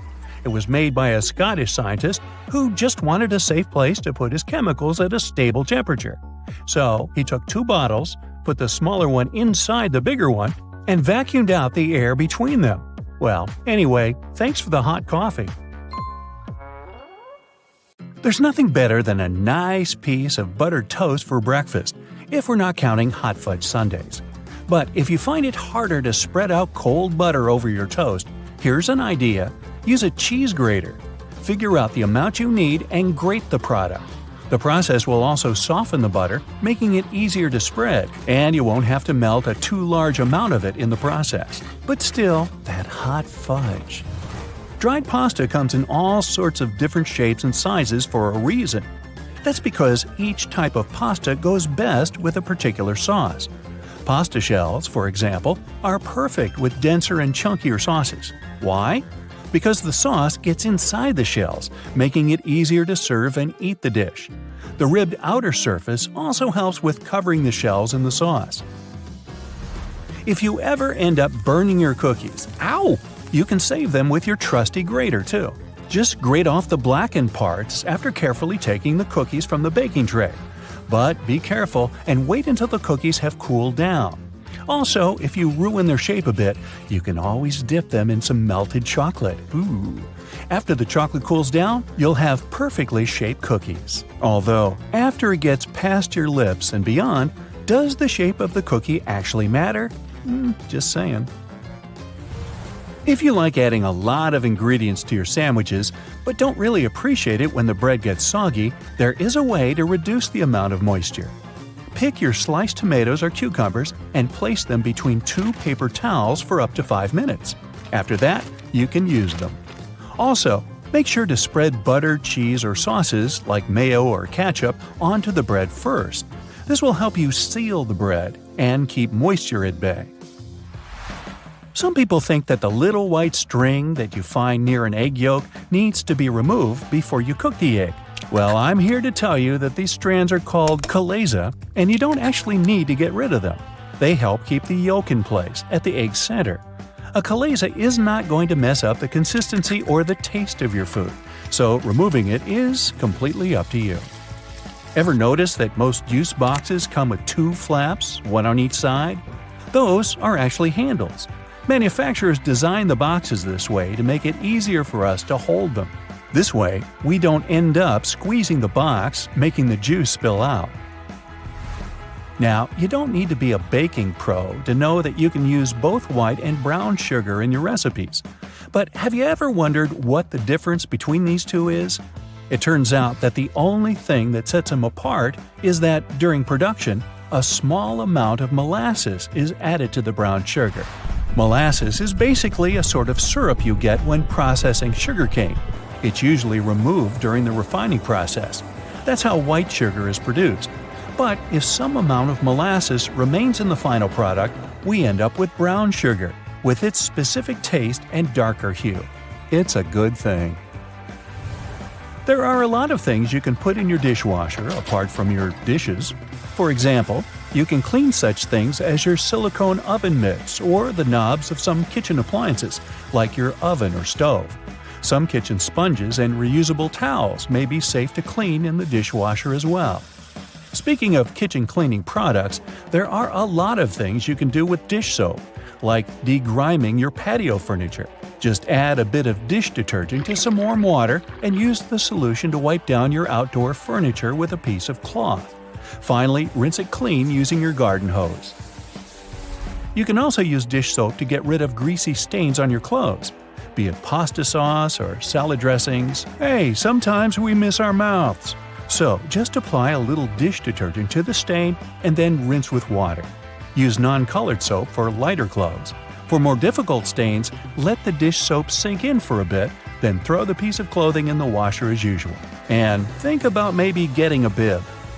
If none of the methods have helped you organize your closet and you're still overwhelmed with large piles of clothes, there's a simple way that might be effective. It's called the one-in, one-out rule. That means for every new piece of clothing you buy, you need to get rid of one you already have. That means you'll always be decluttering your space. To make it easier to find something in your closet, good luck. Keep your most used items at eye level. This way they'll be easier to find and pull out when you're in a hurry. Those items that you tend to use less often, like your evening clothes for example, can stay on the shelves above or below your eye level. You can make good use of old spice tins. If you glue some powerful magnets to the inside of the tins, they can double as magnetic shelves. You can use them for all sorts of everyday items, like kitchen pliers, ice cream scoops, or even cutlery. You can also place them on any metallic surface, like your refrigerator door. They'll blend in nicely with your kitchen magnets. Hidden in your laundry room, there's a great tool for picking up pet hair. It sometimes works better than lint rollers. Take a dryer sheet and, using some elbow grease, you'll get rid of that dog or cat hair in no time. It works on all sorts of surfaces, but it's especially effective for upholstered furniture. Now, if you don't like it when a door starts squeaking whenever you enter a room, get a bar of soap and rub it straight on the hinges.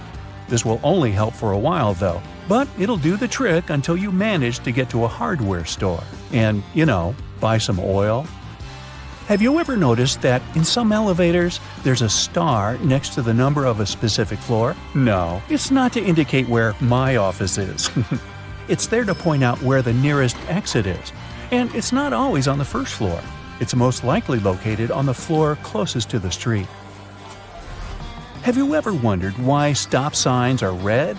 Well, back in the day, they didn't actually have any particular color at all. Before the 1920s, they didn't even have a standardized shape. In 1922, though, someone came up with the octagon, but initially it was painted yellow, all because the red coloring tended to fade out too quickly because of sun exposure. So yellow turned out to be the best option. It took another 30 years for fade-resistant enamel paint to be invented. We ended up changing the color of the stop sign back to red. After all, it's still the best color if you want something to be easily noticeable. Do you know there's a type of rose that can grow taller than people?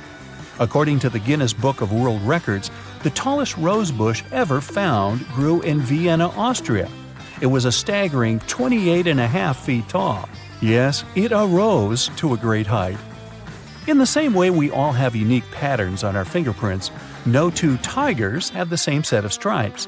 It makes it easier for people working with this feline species to distinguish one tiger from another. I'll bet you didn't know the White House has its own flower shop hidden in the basement of the building. It's supposed to provide flower arrangements for all sorts of events that take place there. It's probably no surprise that pizza has become an American staple dish despite its Italian origin.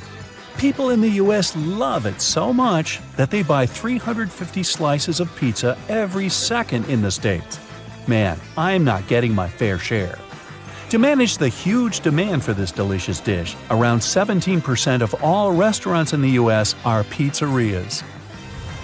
Finally, there's a way to make lemon juice without the seeds getting into your beverage. Try cutting the fruit in two and squeezing it with a pair of kitchen tongs. The pointed end of the lemon should be facing down. The juice will flow down, but the seeds will remain inside the lemon. Ooh, lemonade. It goes well with pizza. Ladies and gentlemen, please welcome our special guest today, the garbage bag. Canadian inventors created this irreplaceable household item about 70 years ago. Today, it comes in a huge variety of shapes, colors, and sizes. And if you think it can only serve one basic purpose, I have a big surprise for you. It can even prevent you from unwanted communication, but more on that later.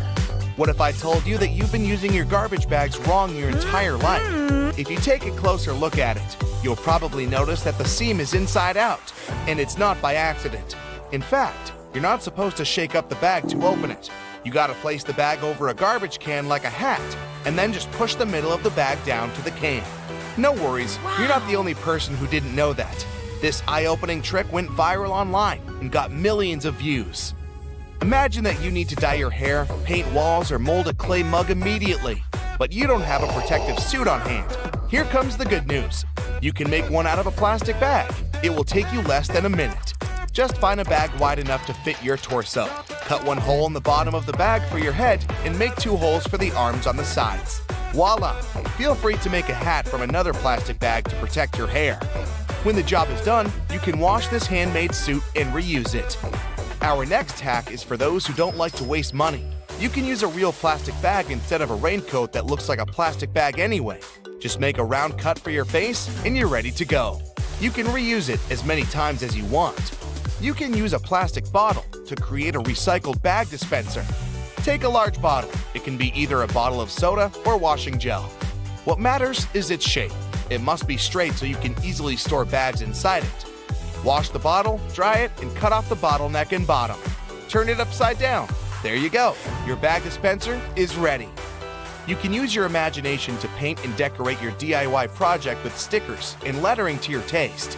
When the design is ready, attach it to the back of the bottle and stick this holder to the wall in your kitchen or one of the cabinet doors. Imagine you've been planning a perfect hiking weekend for ages. But when you actually get there, it starts raining. Don't rush back home. Plastic bags will serve you well if you need to put your clothes or equipment on wet grass. Also, you can make an emergency sleeping bag cover using a large garbage bag. After the rain, it will serve as a nice mattress to lay under your sleeping bag to protect it from moisture and provide an additional layer for a cozy nap. Just fill the bag with some soft leaves and straw that lie on the ground, and there you go. A large garbage bag can be your best friend when you're camping with friends somewhere in the wild. You can turn it into a temporary handmade shower, toilet, or even a dressing room out of it. Just hang it on the tree and no one will spy on you. If you went for a walk wearing a pair of your favorite shoes that get wet easily, here's an easy tip to keep your socks dry.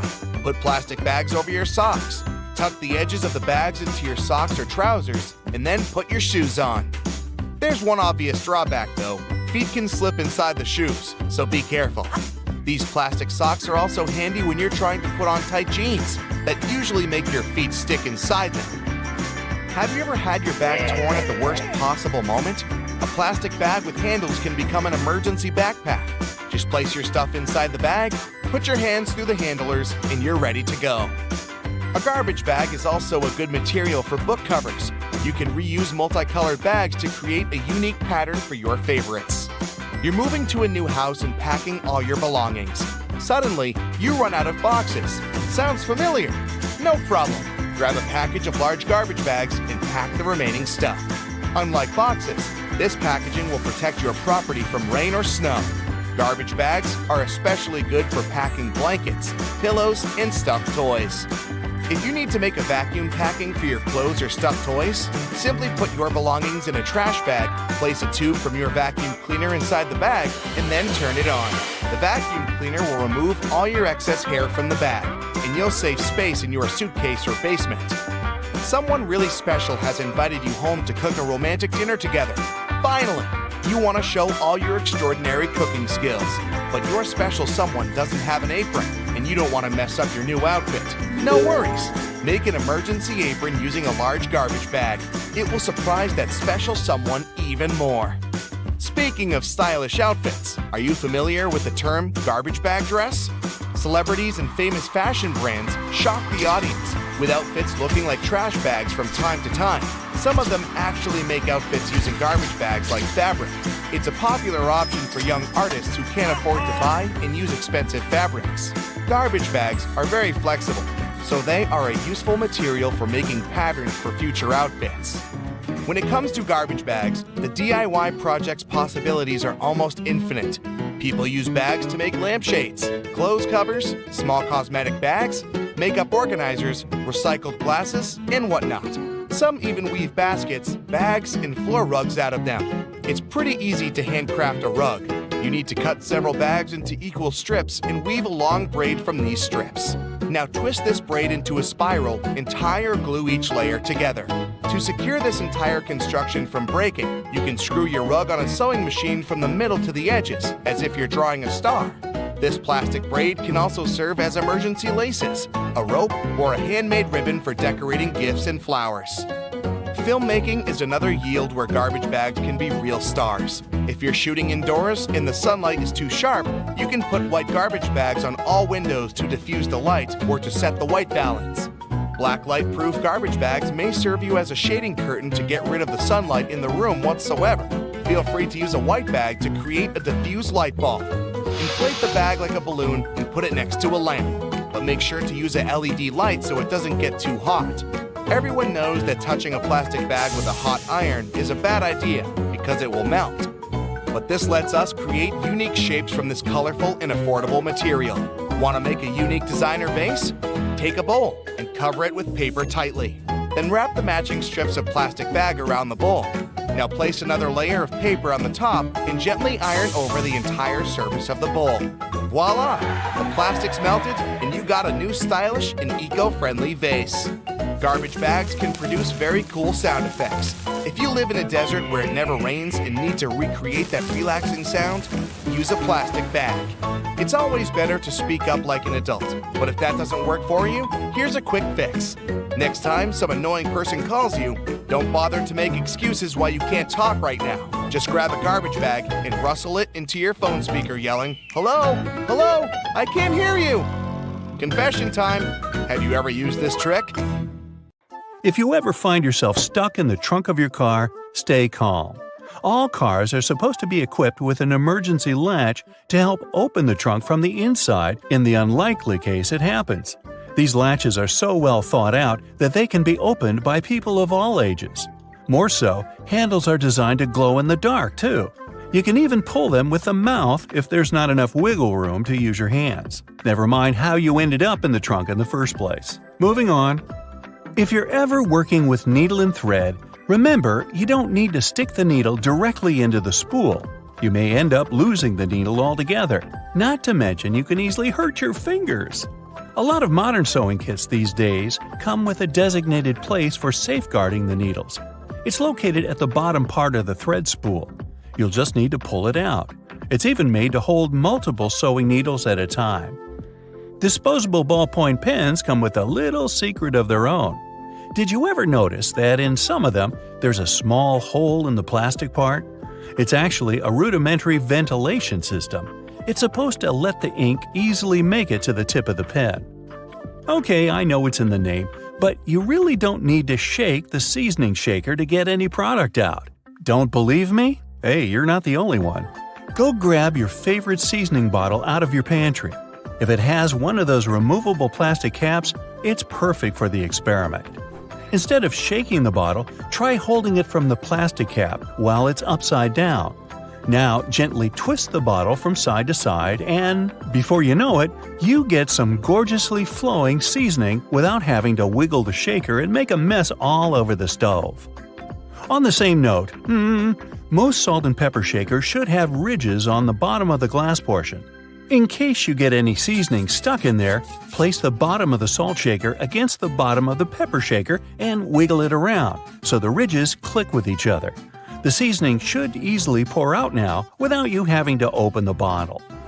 In colder weather, you often have so many clothing layers on you that you can hardly feel the purse or back straps on your shoulder anymore. Not to mention how fast they can slide off. Some jackets come with a built-in solution for that, in the form of a small tab on the shoulder with either a hook or a button. It's meant to be opened and closed comfortably, so you can keep your purse in place at any time. You're most likely using it merely to peel the skin of potatoes, carrots, or cucumbers. But you can use your vegetable peeler for chopping fine strips of onion as well. Just cut the onion into quarters vertically and then start slicing. This might also help out with those embarrassing onion tears. Most people miss this one, but should you ever have a closer look at your toothpaste tube, you will surely see some sort of coloring there, either a dot or a block. Colors can vary. They can be black, green, red, or even blue. These color spots are actually meant to help the assembly machines back at the toothpaste factory.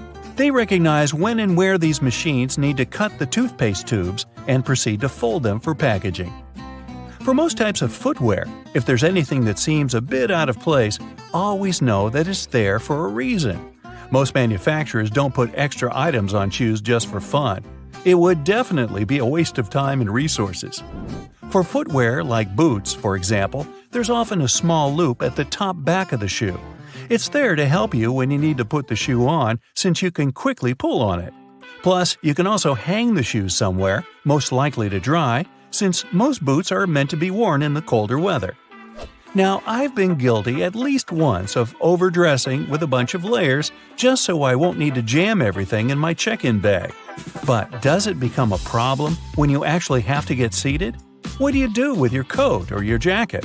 Well, have a closer look next time you board a plane on the seat in front of you.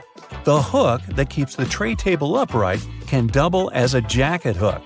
As long as you don't need to have any meals while in the air, you're good to go. Now, most mascaras expire within 3 to 6 months, I'm told, depending on the manufacturer. But you can help speed up that process if you're not careful enough. Continuously pumping the mascara wand, trying to mix in the product actually pushes more air into the tube. This can make it dry much faster, and you evidently won't get the desired results with it anymore. There's an easy way to check if your mascara is still good enough to use. If you don't hear a popping noise when you take the brush out, you may very well need to go get yourself a new mascara tube. Now, I know we're living in the era of Bluetooth-connected devices, but for better quality sound, they still recommend using headphones that connect via audio jacks. Remember seeing black ridges on those jacks? They aren't there just to make them fit when you plug them into your phone or laptop. Made out of a special insulating material, these bands are meant to guard the wires when sound is being transmitted. Based on the number of bands, you can figure out which end goes where. Some empty space under noodles in a cup doesn't mean the company producing them wants to cheat you out of a full portion. No. It's a manner of keeping the noodles intact during their transportation.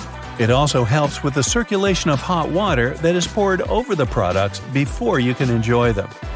The V-shaped neckline was initially designed to serve a bunch of objectives. First, as a way of prolonging the life of the garment that would maintain its shape over the years. It's also there to fit your head through the shirt in case it needs some stretching. This way, it ensures a snugger grip around the neck. Lastly, it helps absorb sweat in case you're wearing the shirt while exercising. Now, it's not necessarily a custom anymore, but you may have stumbled upon a dinner jacket with an additional mysterious pocket on the right side. Turns out, this pocket was used by men to easily reach their train tickets, since most of them had to travel to work every day. It helped them keep their jacket buttoned up, but also benefited from the use of a pocket. Now it's only added as a decoration, and it doesn't serve an actual purpose anymore. Speaking of things we don't use these days, or at least for their initial purpose, did you know Play-Doh was originally a cleaning product? In the 1920s, the market was in need of a product that could help them wipe the wallpapered areas around coal-burning furnaces. The recipe for what we now know as Play-Doh was thus invented. It was manufactured in white only and was supposed to clean wallpaper by being rolled back and forth over the dirt. It was only later, in the 1940s, that new products for cleaning wallpaper were brought up, and Play-Doh was redirected toward another area of the market. Now, while I enjoy a nice piece of toast for breakfast, isn't it pesky to have to clean out the toaster? Well, not anymore, since I recently found out that toasters have a slide or a panel at the bottom that helps get rid of all those annoying breadcrumbs easily.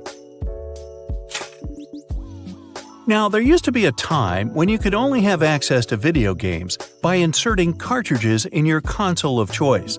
These tiny objects gave many doctors a lot of headaches. People soon started popping up in hospitals after swallowing small game cartridges, especially the younger generation.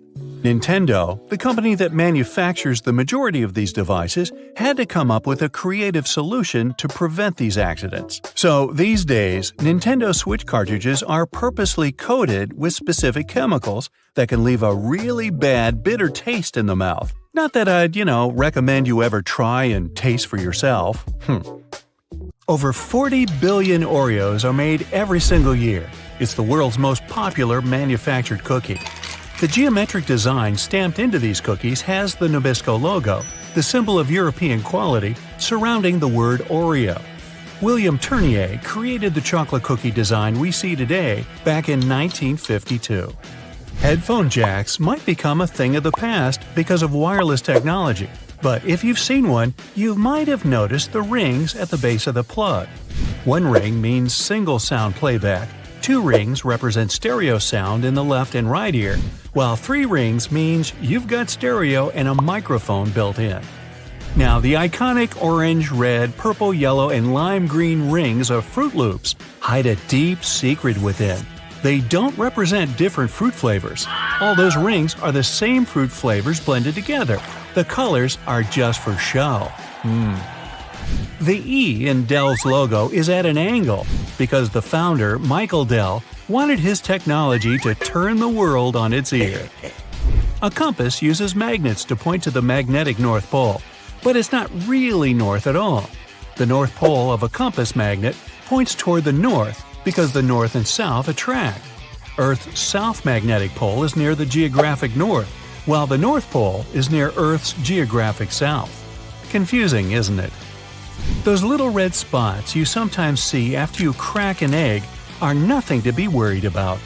Tiny blood spots can be caused by a small rupture in the blood vessel of the hen as it was laying the egg. Eggs with these blood spots are safe to eat, but that spot can be removed if you want. It won't affect the taste of the egg. That's comforting. Ketchup is a word taken from many cultures, like Chinese, Malay, and Indonesian. It originally meant a pickled fish sauce. Catsup is also an acceptable spelling used. However, ketchup is the most popular way it's spelled these days. Airbnb's logo isn't a bent paperclip, as it may seem to be. Bello, as it's called, for belonging, means more than that. There's a person's head, the location symbol, and a heart for love. All joined together, they make Airbnb's iconic A and symbol of togetherness. E120 or Natural Red 4 food coloring, aka carmine, is made from tiny beetles. It's been used to color anything from cakes to candy to even drinks. That shine on candy also comes from bugs. This time it's the Indian female lac bug. The beetle leaves behind a substance that is scraped from the trees to be formed into dry shellac that gives that glossy look. The Mozilla Firefox logo isn't a fox at all surrounding the planet. It's a red panda instead. The name Firefox is the English translation of its Chinese name. Those maintenance covers in the street are round for safety reasons. In past civilizations, like ancient Rome, manholes, that's what they were called back then, were square-shaped slabs of stone. Unfortunately, these were prone to accidents. If they weren't placed properly, a square cover could slip through the square hole diagonally. Ow! Placing a round cover eliminated this problem. A circle cover won't slip inside because there are no angles. A tomato isn't technically a vegetable, but a fruit. Banana trees aren't related to palm trees or trees at all. They're herbs. Banana is considered an herb because it never builds a woody trunk the way a tree does. Instead, it forms a succulent stalk, like lemongrass or its cousin ginger. You can call them berries as well. The Golden Gate Bridge color wasn't meant to be the orangey red that it is today.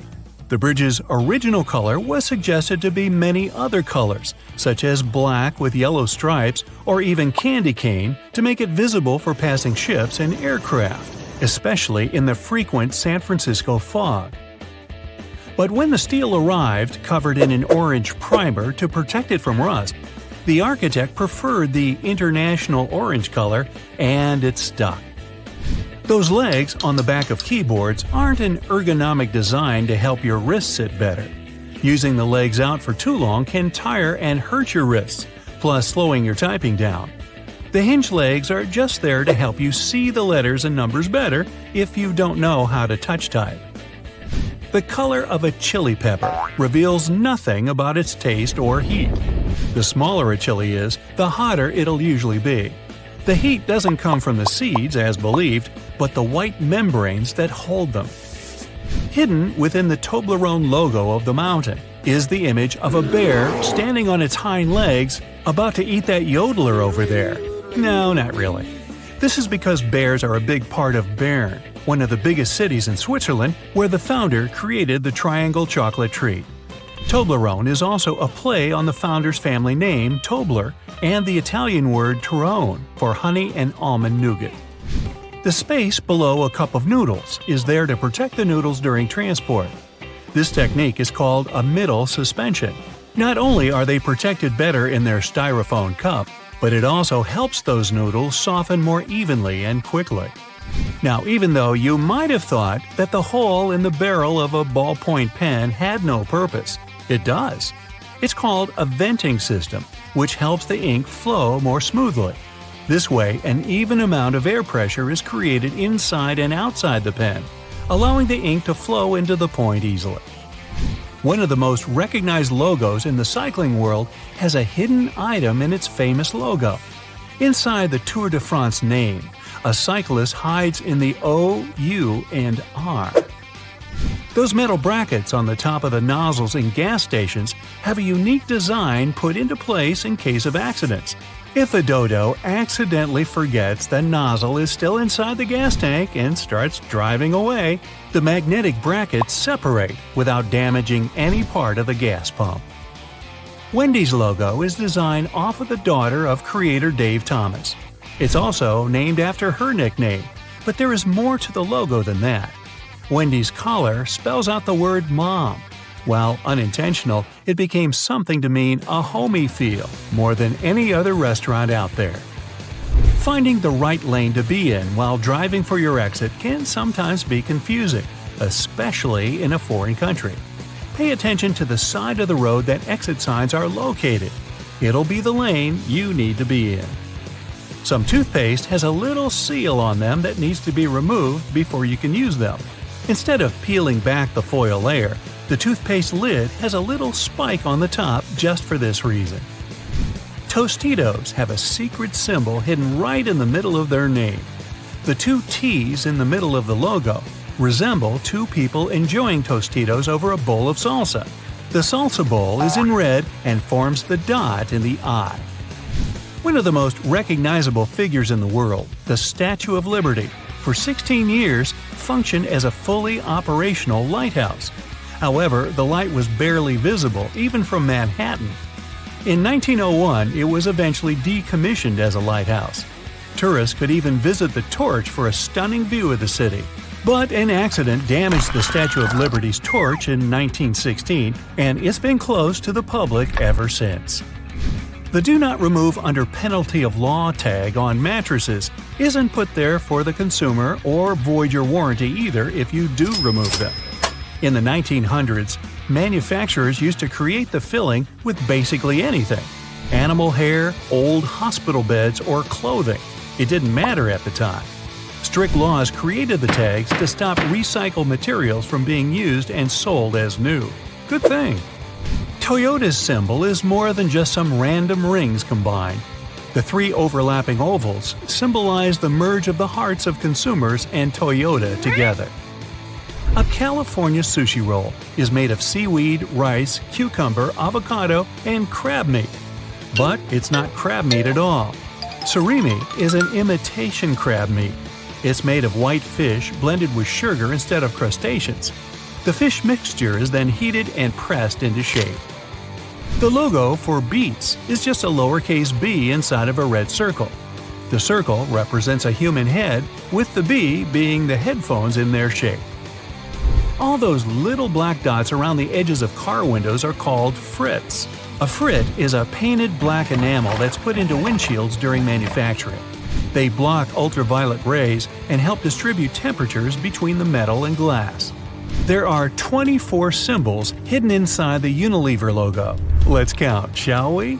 The sun, dove, plant, spark, chili pepper, spoon, bowl, flower, ice cream, hand, hair, lips, swirl, fish, clothes, bee, particles, packaging, transformation, waves, DNA, palm trees, heart, and virtuous cycle, whatever that is. These represent everything that the company believes in and produces. DNA? Bobby pins are designed so that the zigzag part goes onto your scalp, not the flat part. It gives a greater grip on the hair and skin, making the pin stay in longer. The story that the pins were named after those fashionable London constables called Bobbies is not true. I made it up. Each airplane carrying over 19 passengers must have a crash axe. You will see it installed as a firefighting device. That way, if there's an electrical fire, crew members can cut away the cockpit or some other panels. The pilots can actually break the windscreen if something bad happens and people need to evacuate. Passenger planes are mostly white to protect them from solar radiation and its effects. Aircrafts need to remain cool at airports in particularly hot countries, while passengers are going in or out. Brilliant white paint can bounce the sunlight back. It also protects some parts of the plane that are made of composite materials and prevents their damage since there's higher ultraviolet radiation at high altitudes. Commercial planes must get to speeds of at least 155 miles per hour to achieve stability and safety at takeoff. Some smaller planes can sustain altitude even at speeds of 30 miles per hour. But when speeds are that low, the plane can easily get destabilized and could even fail the takeoff. The white trails that planes leave behind, also known as contrails, are created because of water vapor. Vapor is produced during the combustion of fuel in plane engines. When the plane reaches its cruising altitude of 32,800 feet, temperatures get quite low, about -67 degrees Fahrenheit. It's really cold. So, the water turns into particles of ice. How long these particles are going to remain visible mostly depends on humidity. The higher the level of humidity is, the bigger those trails get and remain visible even long after the plane has disappeared. Airplanes all over the globe get struck by lightning almost on a daily basis. A regular airplane in commercial service gets hit on average once a year. How often it happens depends on a couple of things. First, how many landings and takeoffs the plane performs, since lightning mostly strikes at heights between 5,000 and 15,000 feet. It also depends on location. For instance, it's more likely for a plane to get struck by lightning around the equator and in some other parts of the world. Modern planes are designed to withstand such strikes. They have to go through special lightning tests to prove they can cope with strikes.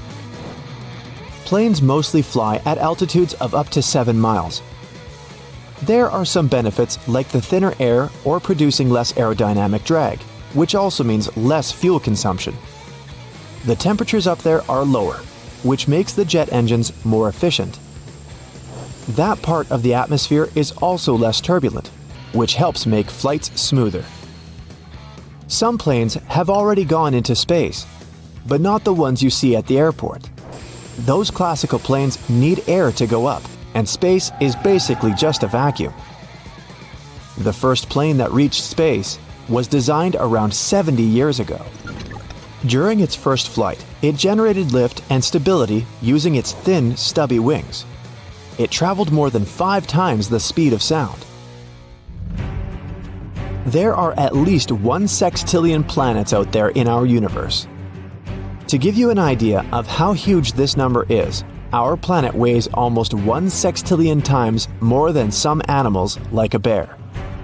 None of these planets are cubic, triangular, or any other shape. They're all round. At its beginnings, a planet is just a cloud of dust and rocks that rotates around a central star. Dust and small pieces attract each other because of gravity, and they keep doing it until they form a blob. Now, the blob starts attracting more matter. It grows and gets bigger until it's done with collecting everything in its path. Gravitational forces work equally in all directions, so that blob gets a round shape. But not the perfect one. Our planet, for instance, is almost a sphere, but with a bulge in the middle. The bulge is there because the Earth is spinning. Every time it rotates on its axis, the middle part travels further than the top. The area at the equator is moving quicker than the area at the poles. And the faster you spin something, the more you'll throw it outwards. Sound will travel 4 times faster in water than in air. It's a wave, and that's why it moves faster in a denser substance. Particles that are close to each other, as in denser substances, will bump into each other more easily. Water is denser. There are 800 times more particles in a bottle of water than in the same sized bottle filled with air. Bubbles are round because they occur in a thin film, such as one of soapy water traps air. The molecules in the film attract each other. That way, they stick together and also shape a sphere, because that's the smallest possible area that encloses any given volume. They can't get any smaller because they have trapped air inside. You can turn your pencil into a diamond. If you apply a temperature of 2,550 degrees Fahrenheit and pressure of 55,000 atmospheres, you can transform graphite into diamond. There are actually two variations of a single chemical element, carbon. Diamonds aren't just used in jewelry, but for different purposes, for example, as a cutting tool for electronic devices. Beavers are amazing builders capable of creating cool and complex riverside structures. They build them to protect themselves from wild animals that might go after them, like wolves or bears. But not in the way it may look at first.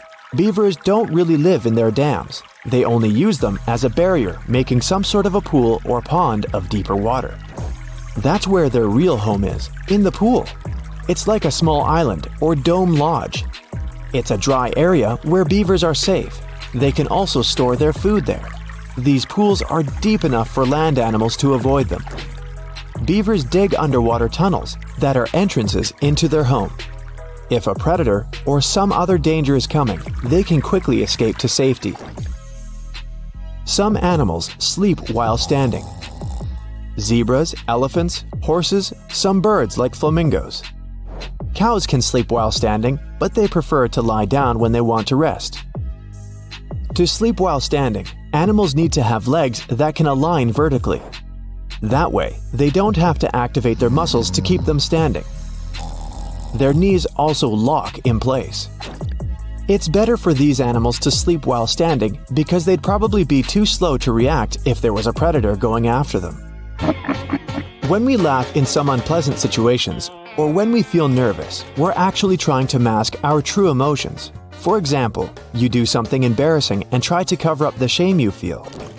Also, we're more relaxed after laughing, so if you're nervously chuckling in an unpleasant situation, it can help you clear some of your negative emotions. When you buy a bottle of water, you can see it has an expiration date. It's not that the water inside will turn bad. The expiration date is there because the plastic may start to leach into the water over time and contaminate it with chemicals that might be bad for us. The moon has its own time zone. The astronomers created a special watch for all moonwalkers. It measures time in lunations, which is the period of time the moon needs to rotate and revolve around our planet. Each lunation is almost 30,000 Earth days. You can decaffeinate your coffee if you take it into a sauna to moisten the green coffee bean within temperatures of 160 to 210 degrees Fahrenheit. The point is to get 10 milligrams or less of caffeine per one coffee. That's when you can put it in the decaf category. One serving of regular coffee has 50 to 75 milligrams of caffeine. There's a reason the Earth spins. Our solar system formed 4.5 billion years ago. There was a raging cloud of dust and gas. Molecules and atoms in that cloud had a tendency to rotate in a certain direction. That same cloud collapsed under gravitational forces. Gravity magnified its initial rotation and then flattened it out into a disk. Our planet formed within that disk, and now it's spinning because of that old pattern of its parent cloud. Whether it's something as simple as a button on your jeans or something that's part of a larger moving mechanism, here are 26 secrets to everyday things you probably didn't know about. You use doorknobs every day, so it's right to be concerned about how many germs could be on them. However, they have made doorknobs out of brass partly for that reason. Brass provides an antimicrobial effect, eliminating the microorganisms that were hoping to start a colony on your doorknob. Your pants have that 1/5 pocket that's recognized as the small useless one. Originally, it was there to provide a safe place for your pocket watch, something that was necessary when first implemented in 1901. It then continued to remain for traditional purposes. However, it's still a great place to put your Tic Tacs. You've probably mistaken those little rivets on your jeans as some form of fashion statement, similar to the small pocket. In fact, they're incredibly important. They are there to provide extra support for areas that withstand the most strenuous parts of your clothing, preventing them from embarrassingly falling apart. That little button at the end of your seatbelt seems like it's way out of place. In fact, it's there to ensure your buckle will always remain at the end, so you won't have to awkwardly fiddle with your seatbelt every time you put it on. You're in a new car or a rental, and the gauge tells you the gas is getting low. You don't know which side the fuel cap is on from the inside. It can cause unnecessary effort at the gas station. However, your fuel gauge has an arrow that reminds you which side to fill your gas tank up from. Some models of cars may also have a gas tank hose instead, with the hose pictured on the side that the cap is on. Hiking and walking through snow requires the best kind of footwear. The shoes which are perfect for this also have an extra eyelet for your lace to loop through. Looping your laces through the extra eyelets will give more support for your ankles and feet and will provide more stability as you walk. But as you walk, blisters are also a concern. The sweat in your shoe creates friction between the feet and the shoe, which then helps create the blisters. Antiperspirant that you use for your armpits will help keep the feet from sweating. Just make sure you use the clear one. Cooking for people is always nice. However, sometimes the guests are late. Yep, we're all guilty of that sometimes, right? The extra drawer under your oven, where you've been keeping all of your spare pots and pans, was actually made to keep your food warm. Great for those who are late to the meal. Ever wondered how long that padlock could possibly last when it's outside, in the rainy weather, keeping your bike safe? It has a little hole at the bottom of it. It's there to drain water to avoid corrosion on the inside. It also serves to provide oil, further prolonging its use. That hole in the elevator door isn't there to check who's inside so you can avoid sharing a ride with specific people. It's a keyhole in case it breaks down. Ketchup, sauce bottles, and all other condiments we love all have a stage when it's difficult to get the insides out. You try hitting it, shaking it, and poking things inside to encourage the tasty condiments to come out. Luckily, there is an easier way to do it. The label at the top suggests where to tap the bottle. The sauce will come out easier and smoother, allowing gravity to take the place of frustration. The purpose of wooden coat hangers is to help repel pesky insects and avoid fungal growth that eats away at your clothing. As it's made of cedar wood, it contains oils that have insecticidal and fungicidal properties and were used as far back as the ancient Egyptians, although they used it for other purposes. We've all been trained and tested at the art of typing and know the correct way to use a keyboard.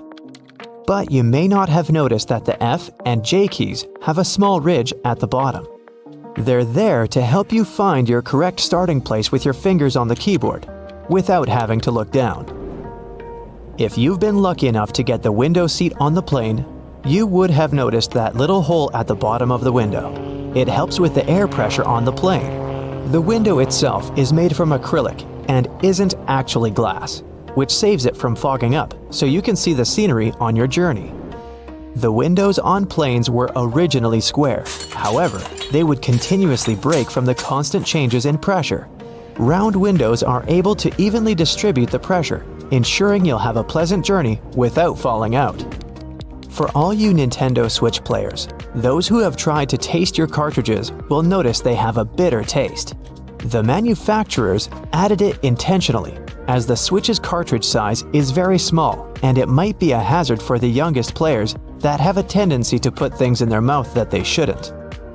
So the bitter taste made from denatonium benzoate ensures that they won't be tasted for too long. Cosmetics containers that are filled with products used for your skin have a secret number on them. This is to help inform you how long the product will be usable, ensuring it doesn't cause the reverse effect by damaging your skin instead. Pen lids have a hole at the end of them. It's not there to help your pen breathe and boost performance, but it's there to help you breathe, just in case while you're sitting in class or at work and you're chewing on your lid and just happen to swallow it. You can be rest assured if it's stuck, the pen makers were thinking of you. When you're traveling by car or any other form of ground transportation and you're trying to drink your favorite pop from a straw, you'll find it quite difficult to do at times. Simply turn the tab on the can around so that your straw easily fits inside, making it easier to drink out of. There are always spare buttons when buying new clothes, along with a little bit of fabric. It's far too small to repair that crutch part that always rips first. The fabric is actually there for you to test how to wash it, so you don't accidentally ruin your brand new clothes. Determining how much pasta you need just for yourself can be difficult to figure out. Your big spaghetti spoon with the big hole on the inside, that looks like it's there to drain water, is actually there so you can put the uncooked pasta inside before cooking, so you know exactly how much you need. New shoes always come with those strange little packets. That's silica gel. The gels are there to reduce the moisture in the air to avoid any fungal growth while the shoes were waiting to be purchased. There's a lot of chemistry involved to get you that silica, and it's very effective, capable of absorbing 50% of the humidity. So make sure you don't throw it away. Next time you need to dry out your electrical devices, it's a lot easier than using rice. It's difficult enough to see at night whilst driving, but it's even worse when the driver behind you shines their high beams. Your rearview mirror has a tab at the bottom. When you press it, it changes the angle. One is for day driving, the other, well, for nighttime. It'll help in case that one person driving behind you has forgotten to turn off their high beams. Although your screwdriver is ergonomically made for your hand, sometimes you have that one screw that's too hard to loosen up. The handle is also shaped so you can easily fit inside of a ring spanner or wrench, allowing you to apply more force, ensuring that you can remove that troublesome screw. The skirt part on an escalator seems like a good spot to get your foot stuck, but in reality, those long brushes poking out aren't there to give you an extra shine on your shoes, but for safety precautions, to minimize the risk of trapping objects between the steps and the side of the escalator. Have you ever stopped to think about the thrilling secrets of day-to-day modern life on planet Earth? I'm talking about tiny windows in washing machines and little holes in airplane windows. If you haven't got a clue of what I'm talking about, tag along and allow yourself to be as surprised as I was when I found out. Remember the drawer at the bottom of your oven? Maybe you've been ignoring it all along or using it to store pots and pans. Well, even though it can serve this function, that's not the only thing it's there for. The best way to use the bottom drawer is to keep your meal heated while you're waiting to serve it. Genius, right? Talking about secret doors, have you noticed that most washing machines have little flap doors at the bottom too? These doors actually serve as drain traps. It's where all the items that we put to wash together with our jeans and jackets go to. It's a type of collector, let's say, of small items. It stops them from getting into the main drain pipes and clogging them. It saves us hundreds of dollars in repairs each month. Now, who hasn't gone through the confusing task of having to measure how much pasta to cook for one serving? Well, here's the solution: the holes in the center of pasta spoons. They were actually made for measuring the exact amount of dry pasta you need for one serving. If you try stuffing wet cooked pasta through it, well, good luck with that. On a similar topic, have you ever wondered why pen caps have holes in them? Maybe you thought it was a design feature to regulate air pressure. But in reality, these holes have a much simpler and more important function: to reduce the risk of choking. Now, lots of people love to bite on their caps, and this tiny hole prevents them from choking in case they accidentally swallow a cap and it gets stuck in their throat. For kitchen lovers, there's a hidden secret right in front of your eyes that can change your life. Think pans. Now think handles. Right, they have holes in them. As it turns out, these holes were designed to hold the spoon you're using for cooking. And instead of dripping sauce all over the stove or your kitchen floor, you can place the spoon in the hole and let it drip the sauce directly back into the pan. Woohoo! Speaking of everyday items, and most doorknobs are made of brass because this material makes them naturally germ-free. Unlike plastic ones, brass doorknobs are kind of magical. They can disinfect themselves without you having to clean them. Neat, right? Have you ever noticed that at the bottom of a measuring tape there is a little dip? You can find it in that metallic part you need to pull on to measure something. Well, that dip is actually the exact size of a regular nail. It was designed for people to place the tape on top of a nail and use it as a support while they stretch the tape.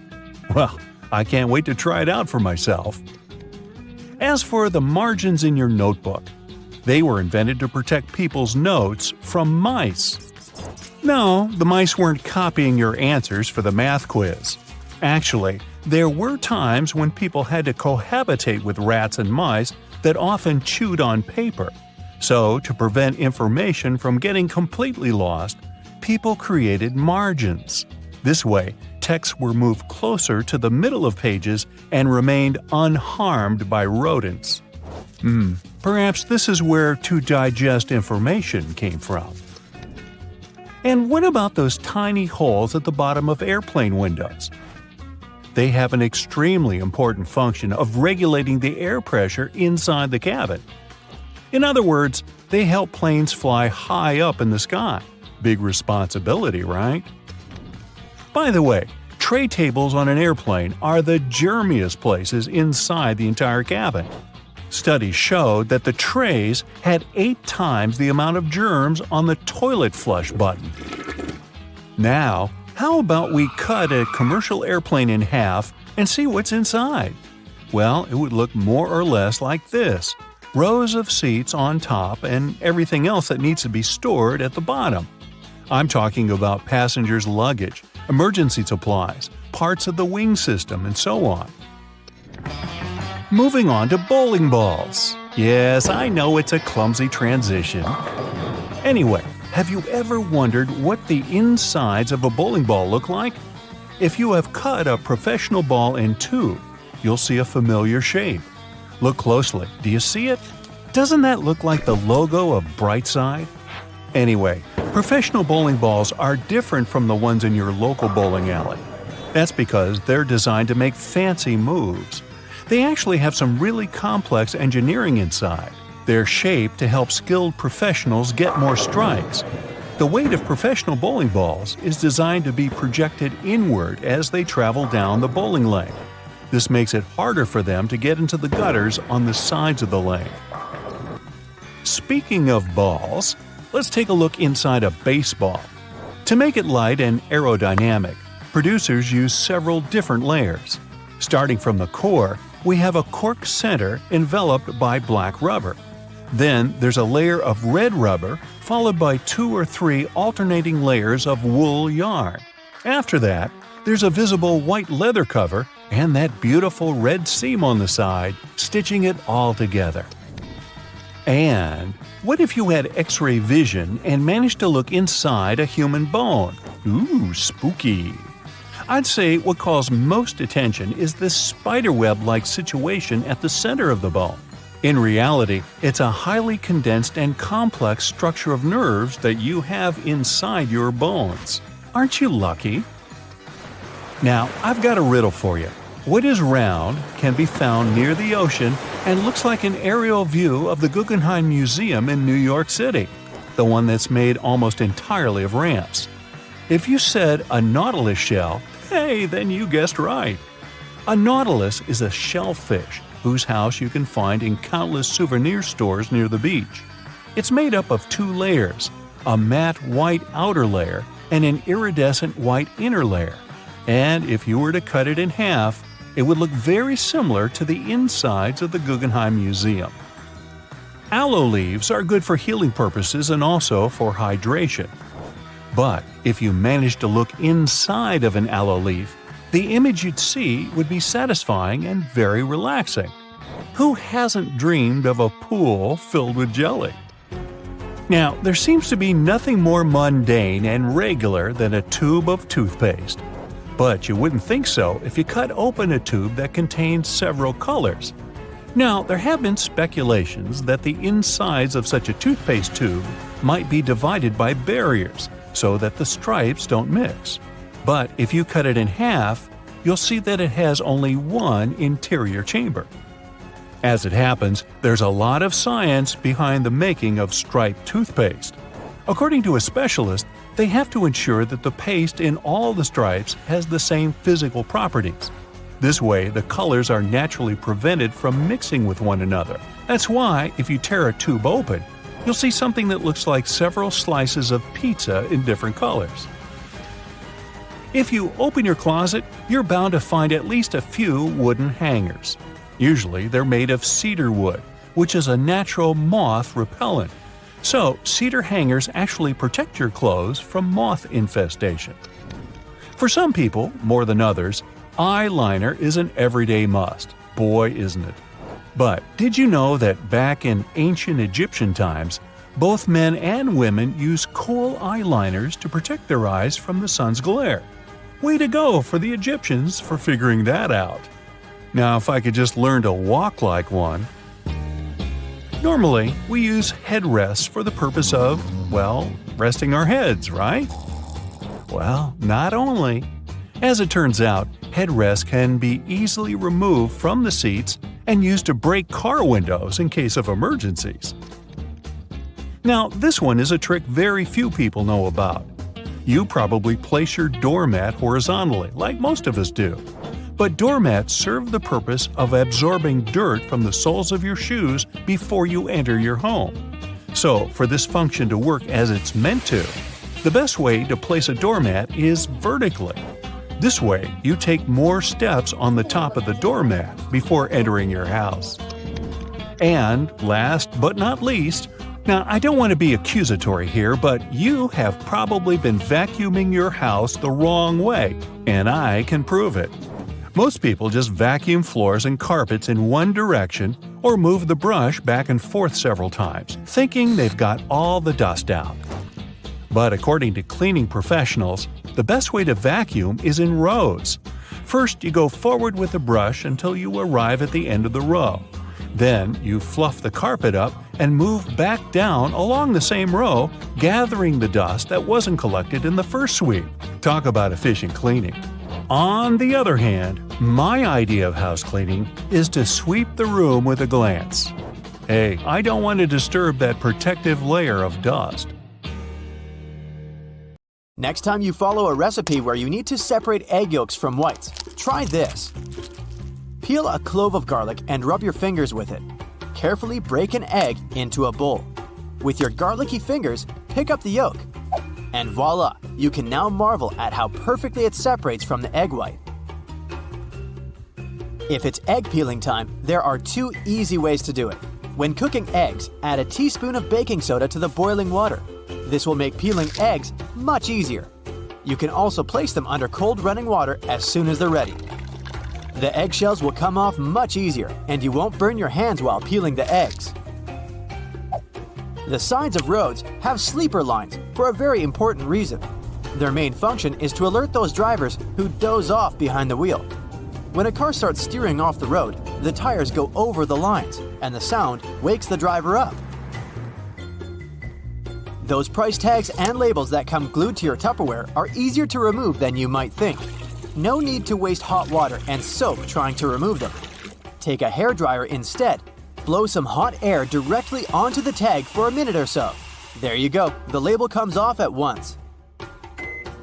White household appliances might get yellow with time. To make them white again, use this simple trick. Apply bleaching cream to the surface of an item. Wrap it in plastic and let it stay this way overnight. The next morning, check it out. It'll be as white as when you first bought it. When you buy a pack of cans, opening it might turn into a problem. You probably tear a hole in the plastic and try to squeeze a can out of there. But the bottom of cans was actually designed to make this part much easier. Grab a can and rub it over the top of another can from the pack. A circle the exact same size of the can will be cut out. This way, you can easily remove the new can from the pack without destroying the entire thing. Now to the art of lime squeezing.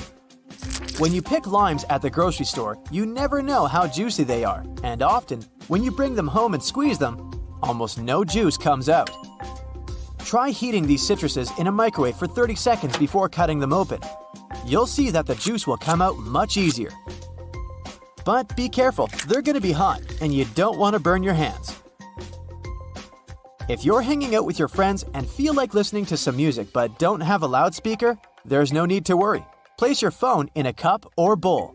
The sound will get louder instantly. If you don't have a hanger at hand but still need to hang your shirt, this trick is for you. Most dress shirts have a tiny loop on the back between the shoulders, and you can use it to hang your shirt. How about the worst case scenario? Your phone is running out of battery and you're running late. Try this simple trick. Switch on airplane mode.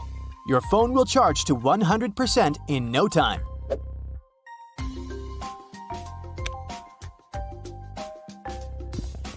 You can run the sticky part of a post-it note along your laptop's keyboard.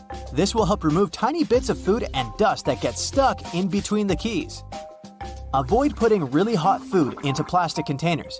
Hot plastic releases all kinds of toxic chemicals, and we don't want our food to absorb that nasty stuff, right? What can be better than a bubble bath in the evening?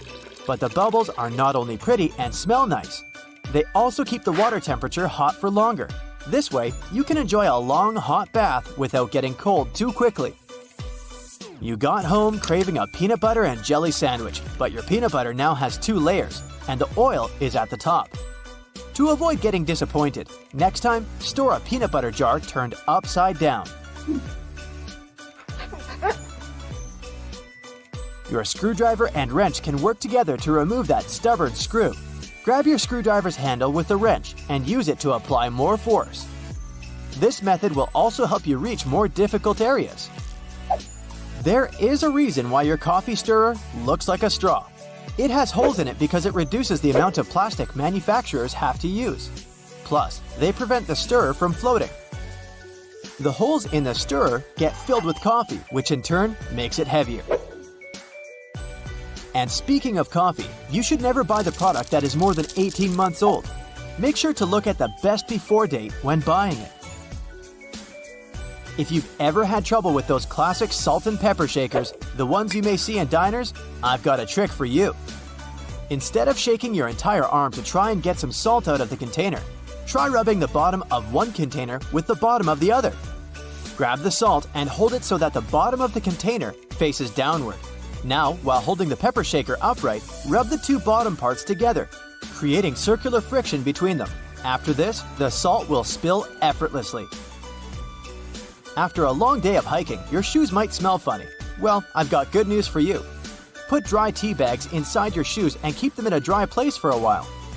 The tea bags will absorb bad smells and make your shoes dry. If you've torn your flip-flop while taking a walk, there's a way to save the day, but only if you have a bread clip with you. First, push the strap back into its hole. Then attach the bread clip to the bottom of the flip-flop strap. Here you go! Your body needs a daily amount of vitamin C to boost your immune system, but oranges are a tricky fruit to peel. To avoid getting sprayed all over your face, start by cutting off both the top and the bottom parts of the orange. Then, cut the peel vertically. Hook your fingers under the opposite sides of the cut and open your orange. If it's difficult for you to figure out how much detergent you need to wash your clothes, here's a tip for you. Usually, detergent caps have markings that indicate the exact amount of liquid you should use per wash. It helps your detergent last longer. Permanent markers are not as permanent as you might believe they are. I can prove it. Let's say you used a permanent marker, thinking it was a regular one, to draw something on a whiteboard. Good news for you, you don't need to throw the board away yet. There's a way to save it. Get a regular marker and use it to draw over the lines left by the permanent one. Let it sit for a while so that both markers blend in together. The thing is, the ink of the regular marker contains a solvent that dissolves the pigment the permanent marker contains. Now take a paper towel and rub the whiteboard clean. The marker will come off easily. If you need to peel peaches, use the technique called blanching. First, heat up some water. Wait until it starts boiling. Soak the peaches in the water for about 20 seconds. Then put the fruit into a bowl with cold water and leave them for about 5 minutes. There you have it. The peel will come off nicely and easily. That plastic lid covering your drink can be used as a coaster. Take the lid off and put it on the table. The bottom of your cup will fit perfectly into the lid's inner ring. No more stained tables from now on. Bristles on escalators are there for safety reasons. They remain stationary while the escalator is moving, preventing people from standing too close to the sides. This helps to avoid accidents like getting your shoelaces stuck. If you pay close attention to elevator doors, you'll notice they have a small hole in them. This is a keyhole, and only authorized personnel have the key to it. They use it in emergency situations or during a regular maintenance routine.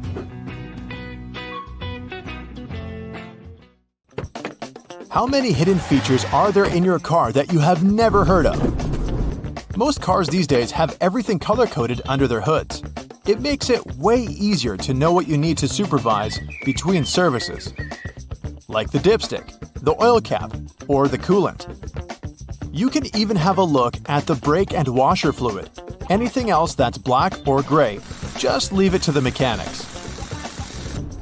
Ever seen a snowflake light on the dashboard of your car? It's not there to let you know the winter holidays are coming if that's what you're thinking. It's actually a sensor that indicates the exterior ambient temperature. It gets activated and pops up the light whenever there's a road warning due to a sharp drop in temperature. It may sometimes even come on with an audio warning or a message on your dashboard to warn you that the roads may be getting icy, so you can either adapt the speed or change to the appropriate tires if necessary. Most cars come with added features for the summertime too, like those neat sun visors. Yours might have an added bonus you might want to check out. We all know they twist to help the driver out when the sun is not shining from the front. But some of them can also extend, so they can provide shade to a larger area. If you figure out your sun visor doesn't extend, there's a simple solution though. Buy a sun visor extender. You can even find them online. They work by being attached to your existing sun visors or windows for better shade coverage and visibility. Let's find some hidden features at home. It's not rocket science, but there is a wrong way to make ice in the freezer, and that's because you're probably not using the ice cube tray correctly. They come with that particular shape because you need to fill the trays until there's a layer of water on the top. This layer will help remove the cubes faster from the tray because it will crack when twisted and leave each cube poking out. You can then grab them in no time and enjoy your drink. If you find that the heat on your oven is too high or you need to cook some delicate dishes that require more control over the temperature, there's an easy way to adjust that. The knobs on your oven should come with calibration screws on their backs. Pop out the plastic knob and adjust it to your preferences. Be sure to disconnect the oven from any energy source before doing it. Do you know what your stove and your car have in common? They both have hoods that you can open if you need to have a peek or if they need some cleaning. If you look closely at the top of your kitchen stove, you will see two hinges located on the back corners. You'll be able to easily lift it up and clean out all the grime that's been stuck in there. Ever wondered why glue doesn't stick to the inside of the bottle? The answer is a bit more complex, depending on the type of glue. But the simple response is, well, it doesn't have any air in there. PVA glue contains some molecules called polymers and water. When the glue is out, the water evaporates, leaving just the sticky polymers behind. Things are more or less the other way around with superglue. It has a chemical that solidifies as soon as it hits water vapors in the air. Did you know Microsoft Word has a feature that you can use for references and a bibliography? It's not only helpful for keeping track of everything, but it also automatically formats all the information accordingly. If you like to surround yourself with as many houseplants as possible, here's an easy way to figure out if they need watering. Stick your fingers into its soil. It should give you a better idea than simply looking at the plant's surface. If you can reach 2 to 3 inches into the soil and feel it's dry, the plant most likely needs some hydration. However, this trick does tend to work better with smaller potted plants because of the limited depth. In any case, it's always best to research the plant's needs in terms of watering and sunlight before committing to a plan. And always be careful not to damage its roots. be honest, you indeed have clothes you wear all the time and some that just sit there in the back of your closet that you've most likely forgotten about. Here's a neat way to figure out which one is which. For starters, you'll need to turn all of your hangers backwards. If you really feel like putting more effort into this project, you can wrap some pieces of electrical tape on the hangers and write the start date on each. After that, everything is pretty self-explanatory. Each time you wear a particular item, turn the hanger around, making it face forward. After 6 months or a year, all those items that have yet to be turned around should go to donations or yard sales. Another great way to use hangers to help you with your wardrobe organization is to use them for your scarves. They will be wrinkle-free, but you can also see them a lot better and have a clear view of the scarves you actually use and those you should let go of. If you're looking to increase the storage space in your wardrobe, especially when the season changes, go pick yourself up some vacuum-packed storage bags. After that, you just need to fold your garments or other pieces of laundry, like bedding or blankets for example, and place them in the bags.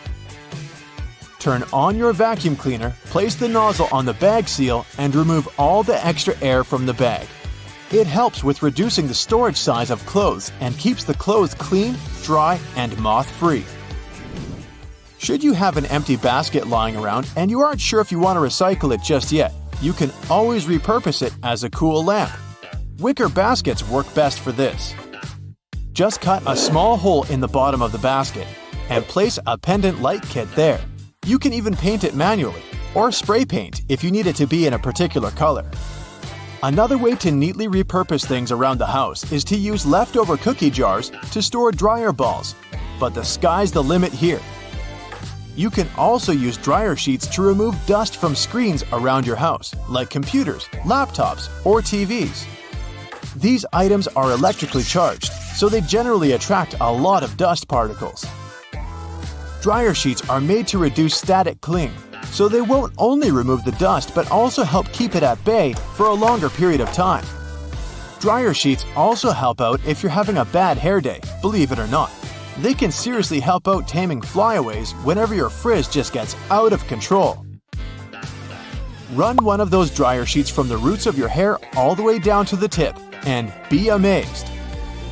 If there's a particular type of soap bar you like the smell of and want to replicate that on your clothes too, pick up one of those bars to make a day's clothes fresher. Place it in a fabric and place it anywhere between your clothes. Your shirts should smell awesome every time you pick them up. You can also save on fabric softener. I don't know about your washing machine, but mine does love to jump, I'll tell you that. If yours tends to run out of its designated place, especially during those intense spinning cycles, it happens because it's not perfectly fixed to the floor. The good thing is that most modern washing machines can self-level since they come with a pair of legs. Just lift the back of the device off the surface area it sits on, and it will drop them, locking them into place once it's perfectly leveled. Here's how you can protect your bank card from potential fraudsters. Use a marker and cover the last 4 digits. You can also use a sticker that's easy to remove and place it over the security code. Have you had a house guest that didn't use a coaster? Get a hairdryer and hold it a couple of inches away from the stain. Blow it on medium heat for a couple of minutes to evaporate the watermark. If a faded ring remains, mix equal amounts of vinegar and olive oil in a bowl. Wipe it onto the marked area and rub it in until the stain disappears. Then wipe it off. Don't waste time scrubbing the burnt stains off the bottom of a pan. Instead, fill it with water and add 3 tablespoons of salt.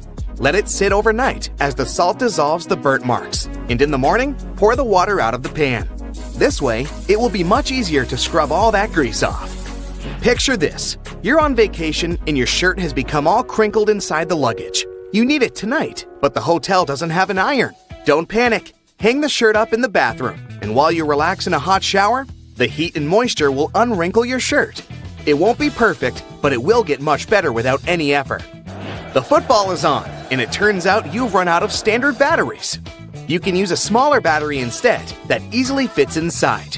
Now take some aluminum foil and crunch it up.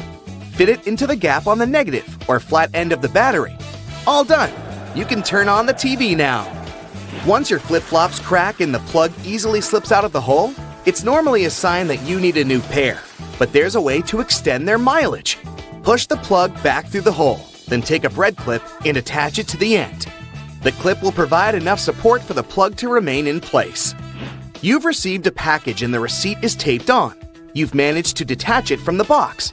But how to separate the tape without ripping the paper?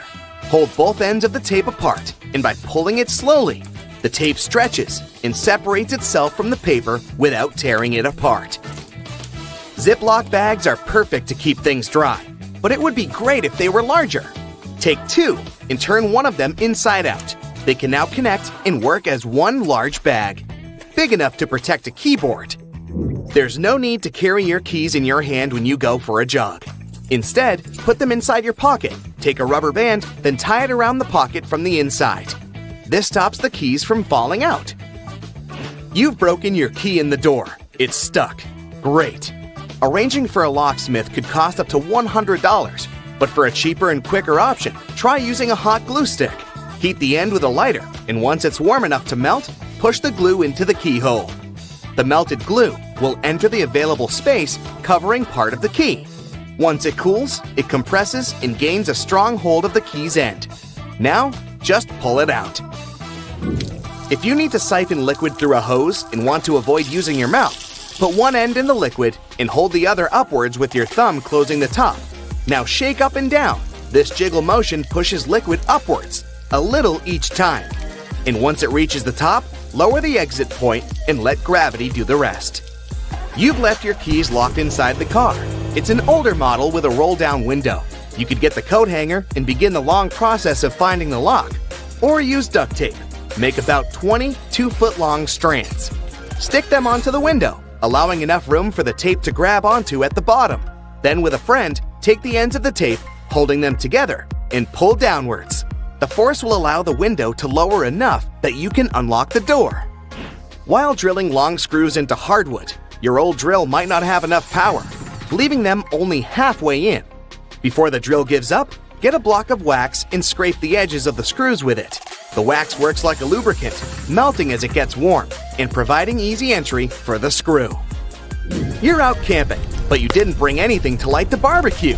Take a small plastic bag that won't leak, fill it up with water, and close it tight, making a round bubble. Hold it over where you want to catch the light from the sun. The bag of water will work like a magnifying glass, starting up the barbecue, just as long as it's a sunny day. Missing a corkscrew or a cork breaking halfway? By using a stove lighter, heat the top of the bottle. The heat slightly expands the glass, and this forces the cork out the top. You've superglued your fingers again. Take some salt and pour it on top of your stuck fingers. Put your fingers into the water and slowly rub. The mixture will dissolve the glue and release you in no time. While hanging up a painting, it can be impossible to find that stubborn nail. Place a fork upside down and insert it so the nail is in between the middle fork teeth. The fork has provided a long arm that's separated from the wall, making it easier to slip the string of the painting over the nail. Once it's perfectly balanced, simply remove the fork. You need to put a cake into a container, but taking it out again later by lifting it up from the inside might ruin the cake. Put the lid upside down and place the cake on the lid. The base of the container is now the lid, making it much easier to access, slice by slice. Pour out water more efficiently from large jugs and bottles by swirling. This will make the liquid inside spin, creating a vortex. The vortex allows for the air to flow back into the bottle as the water pours out, much faster than the glugging alternative. There's an easier and less messy way to remove eggshells from a boiled egg. Once fully boiled, crack the shell on both ends by tapping them. On one end, pinch off the shell. Use the opened end to blow with your mouth. The force of air will push the flesh and expand the eggshell, forcing out the egg undamaged. When the hinges of your laptop break, repairing them can cost up to $300. A far cheaper fix is to buy a picture frame and tape it to the back of the screen. You've dropped a small piece of jewelry on the floor, seemingly impossible to find. Take a stocking and place it over the end of the vacuum hose. Give the area a good vacuum and check the end periodically. You will eventually find it sitting at the end. You've drilled a hole in the wall, but the drill hole is now too wide. Remove the screw and find an object that is slightly shorter and thinner. Pieces of plastic, small wires, paper clips, or even toothpicks are perfect. Place whichever item you find inside the hole. It's filled the gap enough so the screw will now re-enter securely. Taking the trash out can put you in a gross scenario of getting bin juice on you. A great way to avoid this is by placing old papers at the bottom of the bag. Now, not only does it absorb all the liquids from the food and other sources, but also helps prevent bad smells from forming within a bin. Nobody likes mosquitoes, and pesticides are pricey. A cheap alternative is to take a plastic bottle and cut the top part off from the bottom of the funnel. After removing it, turn it upside down and put it inside the bottle. Mix 2 cups of warm water with 2 tablespoons of sugar. The mosquitoes will be attracted to the formula inside and become trapped. Now just sit back and relax without getting bitten.